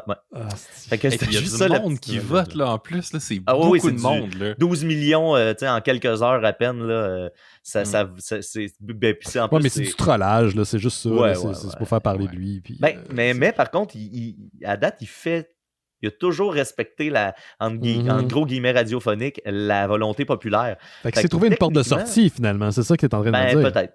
Mais là, il disait, là, c'est juste que ça va être difficile de trouver quelqu'un qui veut aller dans une compagnie qui se dirige tout droit vers la faillite. Il a nommé ça lui-même. Il a dit ça? Oui. Il a complètement dit ça. Là. Il dit ça va être dur de trouver quelqu'un qui veut reprendre ce bateau-là qui est en train de couler. Puis c'est fascinant. Moi, je le dis depuis toujours, là, et je vais le répéter ici, je ne sais pas si je l'ai dit à l'émission, j'ai vraiment l'impression que la timeline dans laquelle nous sommes, c'est une fausse pub d'un film de Verhoeven. Genre, on est vraiment là. Plus j'entends des affaires de même, c'est le freak show sans arrêt. De plus en plus de Starship Troopers. Dude, exactement. Ou une pub dans Robocop. À un moment donné, on va regarder les pubs dans Robocop, on va se faire comme je comprends pas l'ironie. Parce qu'on va avoir atteint ce point-là en tant que société. Parce qu'il n'y en a plus. On est là. On est vraiment d'ailleurs, Elon s'est fait huer copieusement. Là. Il était invité par Dave Chappelle sur scène pendant un de ses shows dans une grosse aréna. Les présents, je vous demande d'accueillir faites du bruit pour l'homme le plus riche au monde. Puis là, les gens applaudissent par réflexe de Dave Chappelle me dit d'applaudir, je vais applaudir. Mais en dedans de 5 secondes, ça devient vraiment, je te dirais 80% de la foule le hue copieusement. Puis là, il a tweeté comme tabarouette, c'est la première fois que ça m'arrive dans la vraie vie. J'étais habitué de me faire haïr sur les réseaux, mais là, dans la vraie vie. Puis là, je me suis demandé si ça y avait pas causé un petit blues, puis c'est pour ça qu'il veut s'en aller de Twitter. Là. Je me demande, tu sais, c'est dur de se mettre dans la peau d'un milliardaire, tu sais, puis de se dire, j'ai tout ça, puis j'ai même pas de respect puis d'amour tant que ça. On peut pas acheter l'amour, comme ça. Hein, c'est ça que les gens plusieurs gens ont tweeté. Tu dois commencer un peu à te douter qu'on peut pas acheter le respect et l'amour des gens, Elon. J'ai hâte de voir ce qu'il va nous réserver pour 2023, Niquette. Ça va être...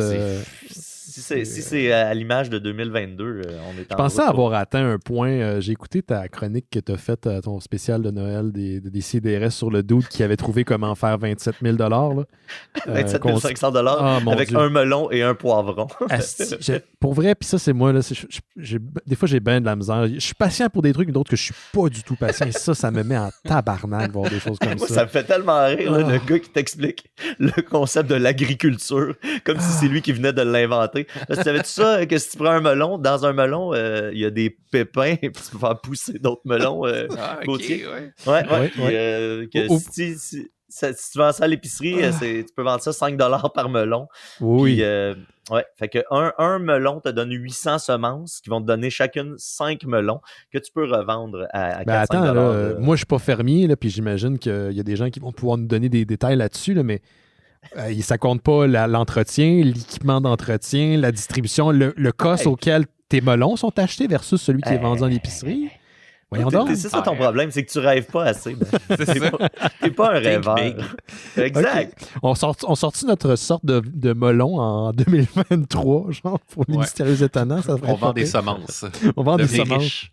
Les melons mystérieux. Les mystérieux melons. Mystérieux melons. Un dernier petit truc avant de prendre une pause, messieurs. Parce que je ne pouvais pas passer à côté de cette nouvelle-là parce que ça concerne un des gars d'Hollywood que j'aime beaucoup. Je parle de l'acteur, humoriste et musicien Donald Glover. Le gars, il est bon dans tout. Je suis désolé, là, il est excellent. Sa musique est bonne. Son stand-up, il est bon. C'est un bon acteur. Je l'aime beaucoup. Il est beau comme un cœur. Ah, c'est incroyable. Et il est attaché à un nouveau film de Spider-Man, en quelque sorte. Glover va être un des producteurs et tenir le rôle principal pour un projet de Sony Pictures, parce que c'est Sony Pictures qui a les droits associés au personnage de Spider-Man et tout l'univers qui s'y rattache. Et la seule chose qu'on sait, c'est que ça va être lié à un personnage vraiment lugubre, un vilain de l'univers de Spider-Man, qui s'appelle Hypno Hustler. Hypno Hustler, je le répète. Et le film est écrit, et on dirait encore une fois que c'est l'univers qui nous troll, par le fils d'Eddie Murphy, Miles Murphy, qui est le scénariste du long-métrage. Et Hypno Murphy, c'est un personnage qui a été créé en 1978 par Bill Mantlo, qui est le créateur de Rocket Raccoon, soit dit en passant, et le dessinateur Frank Springer. Et sa première apparition date de 1978 dans Peter Parker, The Spectacular Spider-Man numéro 24. C'est un dude qui est à la tête d'un band, et grâce à ses pouvoirs d'hypnose, il vole les membres de son auditoire. Voilà. C'est ça. Ça a l'air d'une comédie, bien franchement. Ça me fait toujours rire l'hypnose des comic books. L'espèce de. Ouais, tu sais que c'est un vieux film. C'est quoi, le Scorpion de Jade de Woody Allen? Là, ça a été fait comme beaucoup trop tard, où est-ce qu'on avait démystifié l'hypnose, mais lui, tout le film est basé sur le pouvoir mystique de l'hypnose. Mais ce film-là est arrivé beaucoup trop tard. Je pense que c'était entièrement voulu pour l'effet comique. Il n'y a plus personne qui. Tu le sais là, que tu peux pas aller comme te faire hypnotiser avec les yeux en spirale puis aller faire des crimes au profit de quelqu'un d'autre. Là. Je suis un sanglier. Exact. On est tous conscients que ça n'existe pas dans la vraie vie. Souvenez-vous de la fois qu'on était allé à l'espace public pour hypnotiser Jake puis il était devenu un sanglier. Quelle aventure incroyable. On en parlera plus tard, vraiment. Aïe. Et puis juste avant de passer à la petite pause puis vous parler du Patreon des Mystérieux Étonnants, je veux rappeler que Noël chez Isidore, qui est notre spin-off animé par Simon Chénier, Sophie Poscroto et Étienne Forêt. Il y a tous des noms qui s'entrecoupent. Hein? Je ne sais pas si vous avez remarqué, si vous suivez les CDR, les mystérieux, c'est comme si tout ce monde-là se connaissait. Noël chez Isidore, qui est un podcast dédié aux dépendants affectifs du temps des fêtes et tous les autres, va avoir son premier live le vendredi 30 décembre prochain à 18h au Cinéma Public, qui est en fait une petite salle ici dans le quartier Jean Talon, Petite Italie. D'ailleurs, ça se passe à la Maison de la Culture, je pense, une maison de la culture italienne, je crois, le Cinéma Public. C'est 10$ et faites vite, là, c'est 2 courts-métrages. Il va y avoir un long-métrage aussi de présenté, 3615 Code Père Noël, suivi, je ne sais pas si c'est avant ou après, de l'enregistrement de Noël chez Isidore, qui sera disponible éventuellement sur nos plateformes. Mais c'est vraiment cool. Je ne savais pas qu'ils avaient préparé ça. C'était une belle nouvelle qu'ils ont partagée la semaine passée. Donc, si ça vous intéresse, les billets sont 10$. Vous allez sur Cinéma Public, c'est PUBLICA. IC.ca, pardon. Et faites vite parce que les ventes de billets ça va passer vite. Là. C'est vraiment une petite salle. Donc, bravo à Noël chez Isidore. Un épisode qui est sorti dimanche dernier, hier, donc le 66e épisode de Noël chez Isidore. Il y en a un qui va sortir bientôt, qui fait partie d'une série de 2 avec la gang de Tumoniaise, qui est Tumoniaise chez Isidore. Fait que eux autres, ils sortent de quoi? Les gars sortent, et Sophie sortent de quoi aussi pour Noël chez Isidore. Fait vraiment nice. Ça, je vais vous partager ça. Inquiétez-vous pas, si vous nous suivez sur les médias sociaux, vous allez avoir tout ça bientôt. Sinon... On vous invite à donner au Patreon des Mystérieux Étonnants. Je suis vraiment agréablement surpris. Il y a des gens qui se sont rajoutés encore ce mois-ci, même si on arrive un peu à notre traditionnelle pause qu'on a à chaque année. Pendant quelques semaines, on ne sera pas là. La seule pause que moi, je prends durant l'année, c'est durant les fêtes. Si vous voulez nous encourager, faire en sorte qu'on est capable de faire le show à chaque semaine, mais aussi les spin-offs dont Noël chez Isidore et Terre Kaiju, qui a commencé sa 3e saison, vous allez sur mystérieuxétonnant.com. En haut à gauche, il y a un bouton « Faire un don ». Vous cliquez là-dessus. Pour l'équivalent d'un café par mois, vous faites en sorte qu'on existe, qu'on garde les lumières allumées, qu'on produit le show, qu'on paye le logiciel et toutes les affaires que ça engage.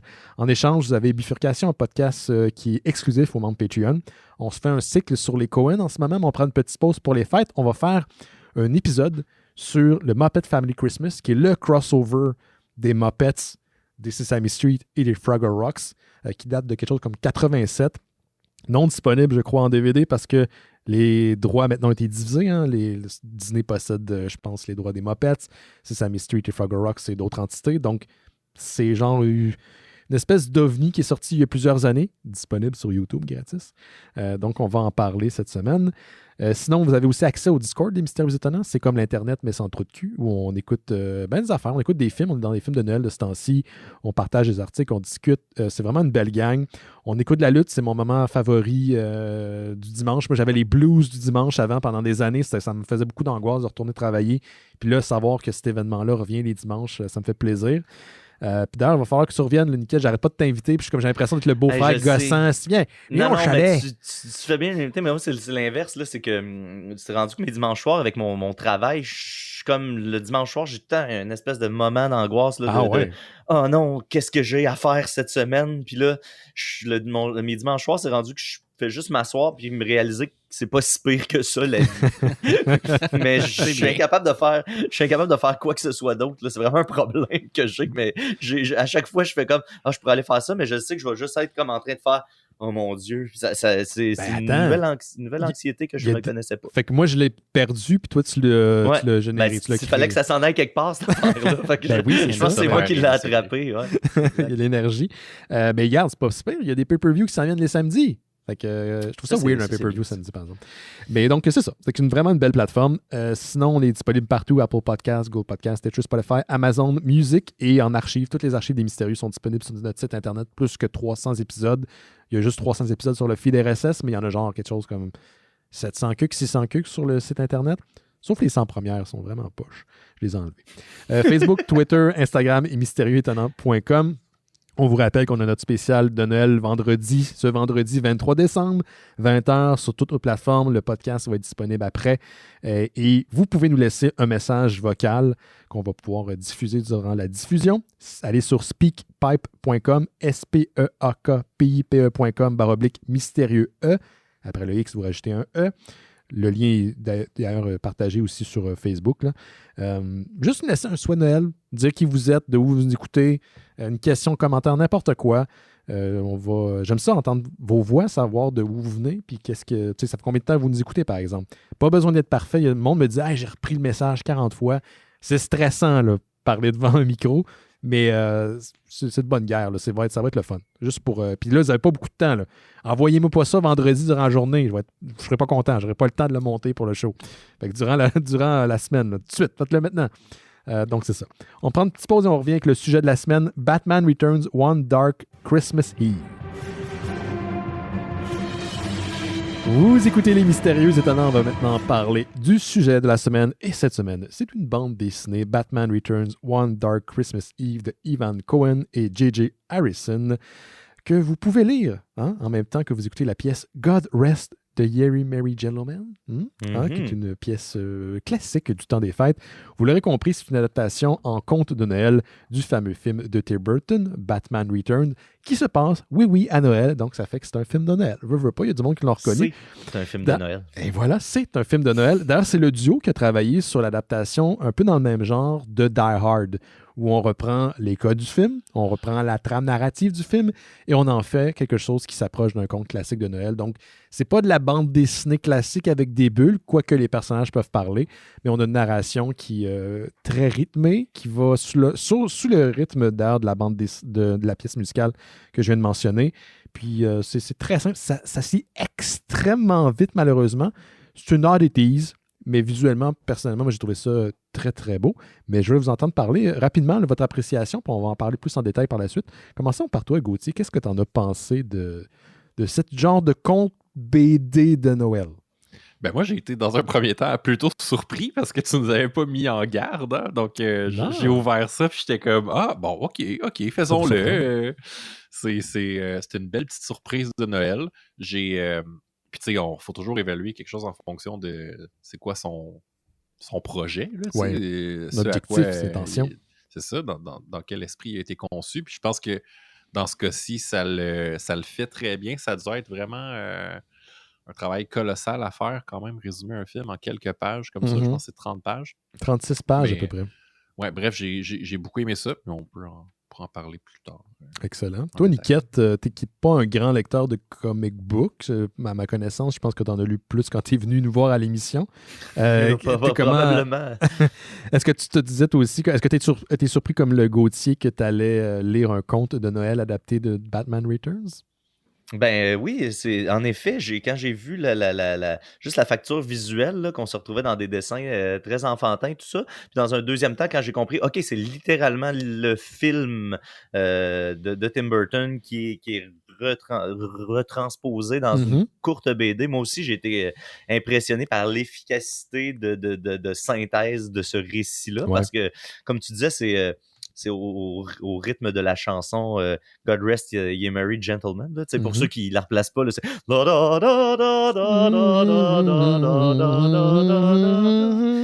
fait qu'on est là, tu sais. Puis au début, j'avais pas compris que c'était. Moi, je pensais qu'il fallait mettre cette tune-là en background. C'est ce qu'il suggère en début de bande dessinée. Ben, en fait, puis en revenant au départ, c'est écrit « Read this book to the tune of ». Fait qu'il faut le lire en ayant ce rythme-là en tête. Oui, mais j'avais pas pigé ça la première fois. Fait que je l'ai lu 2 fois de suite, étant donné, comme vous dites, c'est très court. Là. Fait que je l'ai repris en ayant l'air en tête, puis en le fredonnant aussi. Puis il y a de quoi de vraiment le fun dans cet exercice-là à faire. Puis je trouve que c'est une belle réussite que de réussir et à synthétiser le film et à mettre ça sous forme. Le piétage n'est pas toujours parfait. Là. Mon côté perfectionniste était comme ouais, bon, ça, faut étirer une syllabe, là, c'est pas correct. mais non, j'ai vraiment apprécié. Puis le style, c'est ça, pas besoin, je pense, d'avoir lu une tonne de BD pour comprendre que le style est à part, tout ça. Puis j'ai trouvé plein de petits côtés créatifs pour. Former des bulles, notamment avec le lasso de la femme chat qui, à un moment donné, c'est le lasso qui devient la bulle en tant que telle. J'ai trouvé qu'il y avait une belle diversité dans la manière de présenter chacune des pages. Je sens que c'est un objet qui a beaucoup d'amour derrière. Oui, absolument. Tu vois qu'il y a beaucoup d'attention qui a été portée au projet. Puis comme tu l'as mentionné, je pense que c'est la meilleure façon de le dire. C'est un exercice, c'est une proposition. Puis dans sa proposition, peut-être on apporte certains petits trucs. Ça fonctionne plutôt bien. Je pense qu'il vise dans le mille. Et juste pour être clair à la maison, pour les gens à la maison, que ça soit clair, si vous reprenez le rythme de la chanson, quand il y a la narration qui vient sur chaque page, puis il y a surtout plus de narration que de dialogue, c'est sous ce rythme-là de la toune qu'il faut lire les paroles. Vous voyez comme ça, comme un plus, là, c'est pas comme dans Le Seigneur des Anneaux où tu as des page où est-ce qu'il y a juste de la toune, mais tu connais pas le rythme, fait que t'es comme, qu'est-ce que je lis, là? Je lis ça, là. Je vais retourner à la manière que tu décris l'escarpement, là. Je vais pas lire cette crise de... Le petit bosquet, là. Le bosquet, là. Je veux lire le bosquet, pas ça. Mais ça, je pense, le danger, et c'est un danger que tout auteur de bande dessinée va, je pense, confronter même dans sa vie, c'est la peur que les gens lisent la BD trop vite, passent par-dessus les éléments qu'ils ont mis de l'avant, puis l'amour qu'ils ont mis dans les pages. Puis comme tu l'as dit, Niquette, je pense que cette BD-là, elle sointe l'amour. Il y a quelqu'un qui a vraiment été en mesure de distiller c'est quoi visuellement un conte de Noël de style classique. puis de l'adapter à la sauce Batman. Un point où est-ce que, tu sais, tous les éléments horrifiques du film, parce qu'il est crissement violent, le Batman Returns, là, souvenez-vous, sont presque évacués entièrement dans la bande dessinée, à part la mort d'un personnage, puis même là, on le voit un peu, c'est cartoonesque. Là. Ouais. Il n'y a pas de gun, il n'y a pas de balle, il n'y a pas de... Pingouin n'arrache pas le nez d'un de ses acolytes quand il est maire il veut devenir maire de Gotham City. Ces éléments-là ne sont pas là, mais on reconnaît les scènes, puis c'est comme les... En fait, c'est comme revisiter ces scènes-là, mais d'un nouvel angle. Puis c'est ça que je trouve que c'est intéressant. Moi, je me rappelle, j'étais encore pas mal jeune quand ce film de Batman-là est sorti au cinéma. Puis mes parents étaient allés le voir, tu sais, sans moi, puis ils étaient revenus en faisant comme « Ouais, non, je pense que tu pourras pas, tu sais, tu vas être interdit de le voir pendant un certain nombre de temps encore. » Puis j'aurais aimé ça, moi, étant jeune, avoir cette option-là, tu sais, de voir d'avoir ce petit livre illustré-là, tu sais, pour pouvoir au moins en parler avec mes parents. Fait que vous êtes chanceux, vous, maintenant, les auditeurs, auditrices qui sont parents, ben vous pouvez comme... acheter ça à vos enfants pour Noël, puis ça fait un bon conversation piece au sujet de Batman de Tim Burton, parce que c'était déjà une proposition hyper étrange, là, à l'époque du moins, d'avoir un univers autant relié à l'enfance, puis à l'innocence de Noël, puis de plaquer des affaires horribles dedans. C'est la signature de Tim Burton, on a appris à le découvrir avec le temps, là, mais c'était nouveau à l'époque. Puis cette adaptation-là rend bien hommage à ce côté-là plus enfantin, plus innocent, mais sans perdre l'aspect un petit peu gothique là, du projet. Qui est très présent dans les deux films de Batman de Tim Burton. D'ailleurs, est-ce que ça vous a donné le goût de revoir le film après avoir lu le conte / bande dessinée? Vraiment. Moi, Vas-y. Je me suis retenu pour pas le partir directement après parce que j'avais d'autres choses à faire, là, mais comme c'était comme dans l'univers des possibles. Ouais. Moi, ça m'a rappelé moi, ça m'a indiqué en fait que je me rappelais beaucoup plus de ce film-là. Tu sais, j'ai fait, ça fait combien de temps que j'ai vu ça? Ça fait une éternité que j'ai vu ce film-là, mais je me souviens absolument de tout. Là. Toutes les images étaient très, très fraîches. Tu sais, j'étais à même de déterminer, ça, c'est comme dans le film, ça, c'est pas comme dans le film. Je me suis rendu compte que ce film-là m'avait peut-être même plus marqué que je pensais, finalement. C'est pas quelque chose auquel je repense souvent. C'est pas un film... tu sais, même quand on parle de Batman, c'est pas mon go-to d'aller vers ce film-là. Puis finalement, je fais « crime, il est ancré profondément en moi, beaucoup plus que je pensais. » Puis je pense que ça aide énormément aussi à l'appréciation de la BD. Je me suis demandé si quelqu'un qui n'a aucune idée, qui n'a jamais vu le film, je me suis demandé, parce que tu nommais les enfants pourraient découvrir ça en premier. Je me demande si, quand tu n'as pas les référents, comment tu reçois cette BD-là.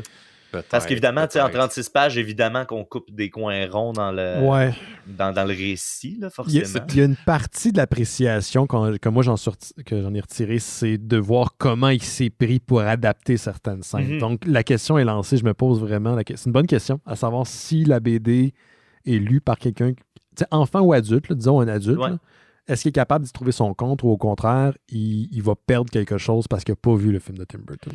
Ben, on a tous les éléments, je pense. Là, tout est là dans le récit. Moi, je pense que c'est plus au niveau de les personnages. On reste évidemment en surface. On n'apprend pas à découvrir tant que ça le psyché des personnages puis leur évolution parce qu'on n'a pas le temps. Ben, moi, ça m'a donné le goût, en fait, de découvrir le reste de l'œuvre de J.J. Harrison, qui est le dessinateur, parce que, on s'entend, là, une bonne partie en tout cas, moi, de mon appréciation, ça a été de voir comment le visuel, comment il a commencé à construire les trucs. Puis, à la fin, puis on spoil à l'émission, donc, puis je pense que Batman Returns, pas mal tout le monde l'a vu, là. Il n'y a pas la fameuse séquence au-dessus de la ville où la femme chat apparaît, où la silhouette de la femme chat apparaît, puis on sait qu'elle est encore vivante. Il l'a gardé pour la couverture, pour l'arrière. C'est des petits détails comme ça, c'est jouer beaucoup, encore une fois, avec l'appréciation ou plutôt l'appréhension du lecteur. Ils ont vraiment réfléchi à leur affaire. Ça m'a donné en fait le goût d'acheter la BD de Die Hard qui est dans le même principe. Je sais que Simon Chénier est là. Puis il m'avait dit qu'il l'avait bien aimé à l'époque. Donc pourquoi pas une autre adaptation éventuellement de Noël dans ce style, je full preneur. Je pense qu'à la manière de l'histoire de Die Hard que tu viens de mentionner, c'est un livre qui est fait pour les parents qui veulent avoir du fun à lire une histoire à leurs enfants. Ouais. C'est vraiment ouais. le marché cible, c'est les parents qui vont raconter l'histoire, puis qui, contrairement peut-être aux petits poussets, vont y retirer un peu plus de plaisir. Là, mais peut-être que l'enfant, au bout du compte, il comprendra rien. Ben, c'est drôle, tu dis ça, puis je me dis, un enfant, on n'a pas besoin de tout s'empêtrer dans des détails. Fait que je pense que pour un enfant, c'est intéressant d'avoir surtout dans le format aussi, là, que ça se passe très rapidement. Fait que je pense que pour un enfant, plus que pour un adulte qui aurait aucune idée du film, je pense que ça peut bien passer. Puis les dessins sont la femme beaux. chat, les dessins sont beaux. La femme chat, c'est quelque chose qui frappe l'imaginaire quand t'es jeune, qu'elle devient un chat au final. Je pense qu'il y a beaucoup de trucs. Je pense que le pingouin aussi, moi la version de. J'ai vu ce film-là quand j'étais ben trop jeune, ça n'a pas rapport que j'ai écouté ça. Puis il y a des scènes qui m'ont marqué, comme la finale quand la femme chat embrasse, comment il s'appelle déjà le personnage, Shrek, sous les transformateurs électriques, puis on retrouve son cadavre pétrifié, puis complètement brûlé. Puis, quand j'étais jeune, je comprenais pas que les gros yeux, je vois encore dans ma tête les gros yeux du personnage. Puis le personnage comme tel du pingouin est dégueulasse. Il est pas... Il a l'air à puer, il a l'air à sentir le poisson pourri. Il crache du goudron noir. Ouais, c'est effrayant. Il n'y a rien pour lui. Et dans la BD, il l'a rendu comme un personnage qui est horrifique, mais version cartoonesque. Il n'y a rien de d'épeurant là-dedans. Ouais, il est plus trickster. Ouais, c'est ça. Plus monstre. coquin. C'est ça. Ouais. Moi, ça m'a il faut vraiment que je réécoute ces deux films-là parce que je pense que ça fait tellement longtemps que je les ai écoutés que je mêle des scènes ensemble. Ah, ouais, ça se peut. Fait que là, j'étais comme, il manque telle scène, il me semble, mais finalement, je pense que c'était le film avec le Joker. Ça se peut. Comme pas rapport. Là. Ça se peut, ouais, que ça soit ça. Moi, je pense que celui du Joker, je pense que je l'ai. Je revoyais, puis quand je lisais justement, OK, c'est là-dedans. Fait que finalement, je sais même pas si j'ai mes référents du film du Joker. Oui. L'as-tu vu, Colin? Je l'ai vu, je me souviens des scènes où justement où tout le monde est frappé par le gaz, puis devient avec un gros sourire effrayant, tout ça. Ça, je m'en souviens très bien, mais je pense pas que les fins détails me sont encore aussi frais. Par contre, ça se pourrait que je relise une BD comme celle-là. Finalement, je m'en souviens par cœur. Pour l'anecdote, là, Tim Burton devait... il a fait un film pour lequel ils ont créé une quantité incroyable de jouets. Je me souviens que moi, pour Noël, on m'avait offert la Batmobile du premier ou du deuxième film, je ne me souviens plus. Puis plein d'autres personnages qui étaient en fait des figurines des années 60 ou années 80 qui avaient repris en disant, tu vois, c'est la figurine du pingouin, mais là, ils sont habillés noirs au lieu d'être bleus comme il était dans les années 60. Donc, c'est juste pimpé. Il est juste pimpé, mais ça ressemble pas rien du tout à ce qui avait été fait dans le film. Puis j'ai dit, man, des enfants de 8 ans, 12 ans qui ont écouté ce film-là, voyons, il y a du monde qui a amené leurs enfants voir Batman Return au cinéma. Qu'est-ce que ça explique bien des affaires. Écoute, moi, à moins que vous ayez quelque chose d'autre à rajouter, moi, j'ai pas mal fait le tour. Je pense que c'est une curiosité. Je pense que pour les gens qui aiment l'art, surtout, ça va les intéresser. C'est ça. C'est une belle proposition. Est-ce que je l'achèterais demain? Non, pas forcément. C'est pas fait pour moi, mais vous êtes amateur de Batman, amateur de dessin, de techniques de dessin, de contes de Noël. Il y a des gens qui trippent vraiment intense Noël. Ça fait pour vous. Moi, personnellement, ça ne fera pas partie de ma collection de bandes dessinées, malheureusement. Ça ferait des beaux prints, par exemple. Ah oui, man. Oui. Il y a vraiment des belles pages bien construites là-dedans. Là. Absolument. Puis moi, je dirais, si vous le lisez, lisez-le pas au rythme de la musique. Non. Parce que quand je l'ai repris, l'exercice, ça va trop vite. Tu disais plutôt le grand drame des auteurs de BD, c'est qu'on passe pas assez de temps à découvrir ce qui a été mis. Puis quand je l'ai réécouté avec la musique, ça passe beaucoup trop vite. Là. C'est vraiment... t'avais mis vraiment la musique en arrière-plan. Là. La deuxième fois, quand je l'ai relu, puis je le chantais, là, In Gotham City, years ago, one wintry Christmas Eve. Puis là, c'est juste que là, OK, mais là, t'as pas le temps d'aller apprécier toutes les petites nuances. Fait que j'étais quand même content de l'avoir lu avant puis de savoir où ça s'en allait. Mais j'ai quand même eu du plaisir à refaire l'exercice de le fredonner par-dessus puis de suivre tout ça. C'est une belle idée, je trouvais, de je trouve que c'est un bon moteur pour écrire aussi. Ça te donne une espèce de rythme dans ton écriture, puis de te dire, j'ai tant de lignes pour rentrer tant d'informations. Fait que je pense que ça a dû aider énormément aussi au travail de synthèse que de faire, OK, ça c'est mon terrain de jeu, il est délimité. La contrainte est stimulante, là, qu'on dit souvent quand on fait de l'art. Là, fait que cette contrainte-là, je pense qu'elle a dû beaucoup aider à ramasser tout ça dans un petit livre de 36 pages. Il y a... Ah merde, j'avais un point, mais j'ai oublié de... Excuse-moi. Gauthier, vas-y. Je voulais dire de quoi. Ça serait fou de le voir en... Tu sais, là, je verrais là, un petit dessin animé là, spécial de Noël là, sur Netflix. On a déjà la trame sonore. Ça serait long et compliqué, comme n'importe quel dessin animé à faire, là, mais ça serait le fun. Ben, j'ai cherché si quelqu'un l'avait...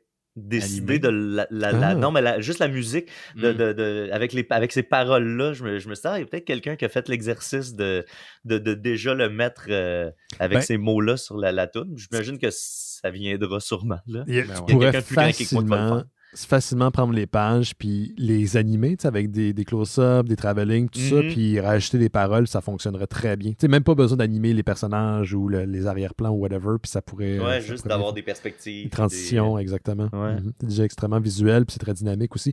Oui, je me souviens, ce que je voulais rajouter, c'est qu'il y a beaucoup de BD qui, les auteurs vont partager la trame sonore qu'ils écoutaient pendant qu'ils écrivaient ou qu'ils dessinaient tel titre. Puis ça, je trouve ça toujours intéressant parce que des fois, ça fait vraiment du sens puis tu sens l'influence sur le papier. Alors, le seul bémol, c'est comme... C'était pas clair, l'indication au départ. Est-ce que tu lis en ayant la toune en background ou tu lis avec le rythme? Qu'est-ce que tu veux qu'on fasse? Puis comme c'est une toune qui dure à peu près 3 minutes maximum, 2 minutes quelques, il faut la recommencer. Il faut la recommencer souvent. Quand j'ai fait l'exercice, il a fallu je me souviens plus si c'est 4 ou 5 fois, là, mais il faut recommencer la trame. Au début, je pensais que je m'étais dit est-ce qu'il a poussé l'exercice jusqu'à prendre une version précise, puis après ça, il y a la montée, parce que les versions que j'ai trouvées, il y a toujours une espèce de montée à un moment donné où est-ce que ça devient le cœur complet qui embarque, puis tout ça. Alors, on n'a pas poussé l'exercice jusque-là. Je pense que de toute façon, là, la contrainte aurait peut-être été de trop là, pour arriver à quelque chose d'aussi symphoniquement réussi, mais je me suis dit peut-être que ça va jusque-là, mais non, mais quand même. Il y a quand même un petit feeling de quand toute la chorale embarque en même temps, puis tu tournes la page. Il y a des moments là, justement où est-ce que ça donne un bon feeling. Un petit feeling. Le seul problème, c'est ça, c'est que moi, je l'ai cherché sur Spotify. J'étais abonné, puis là, je regardais, il y a tellement de versions de cette tune-là. C'est fou, là. C'est laquelle que tu choisis.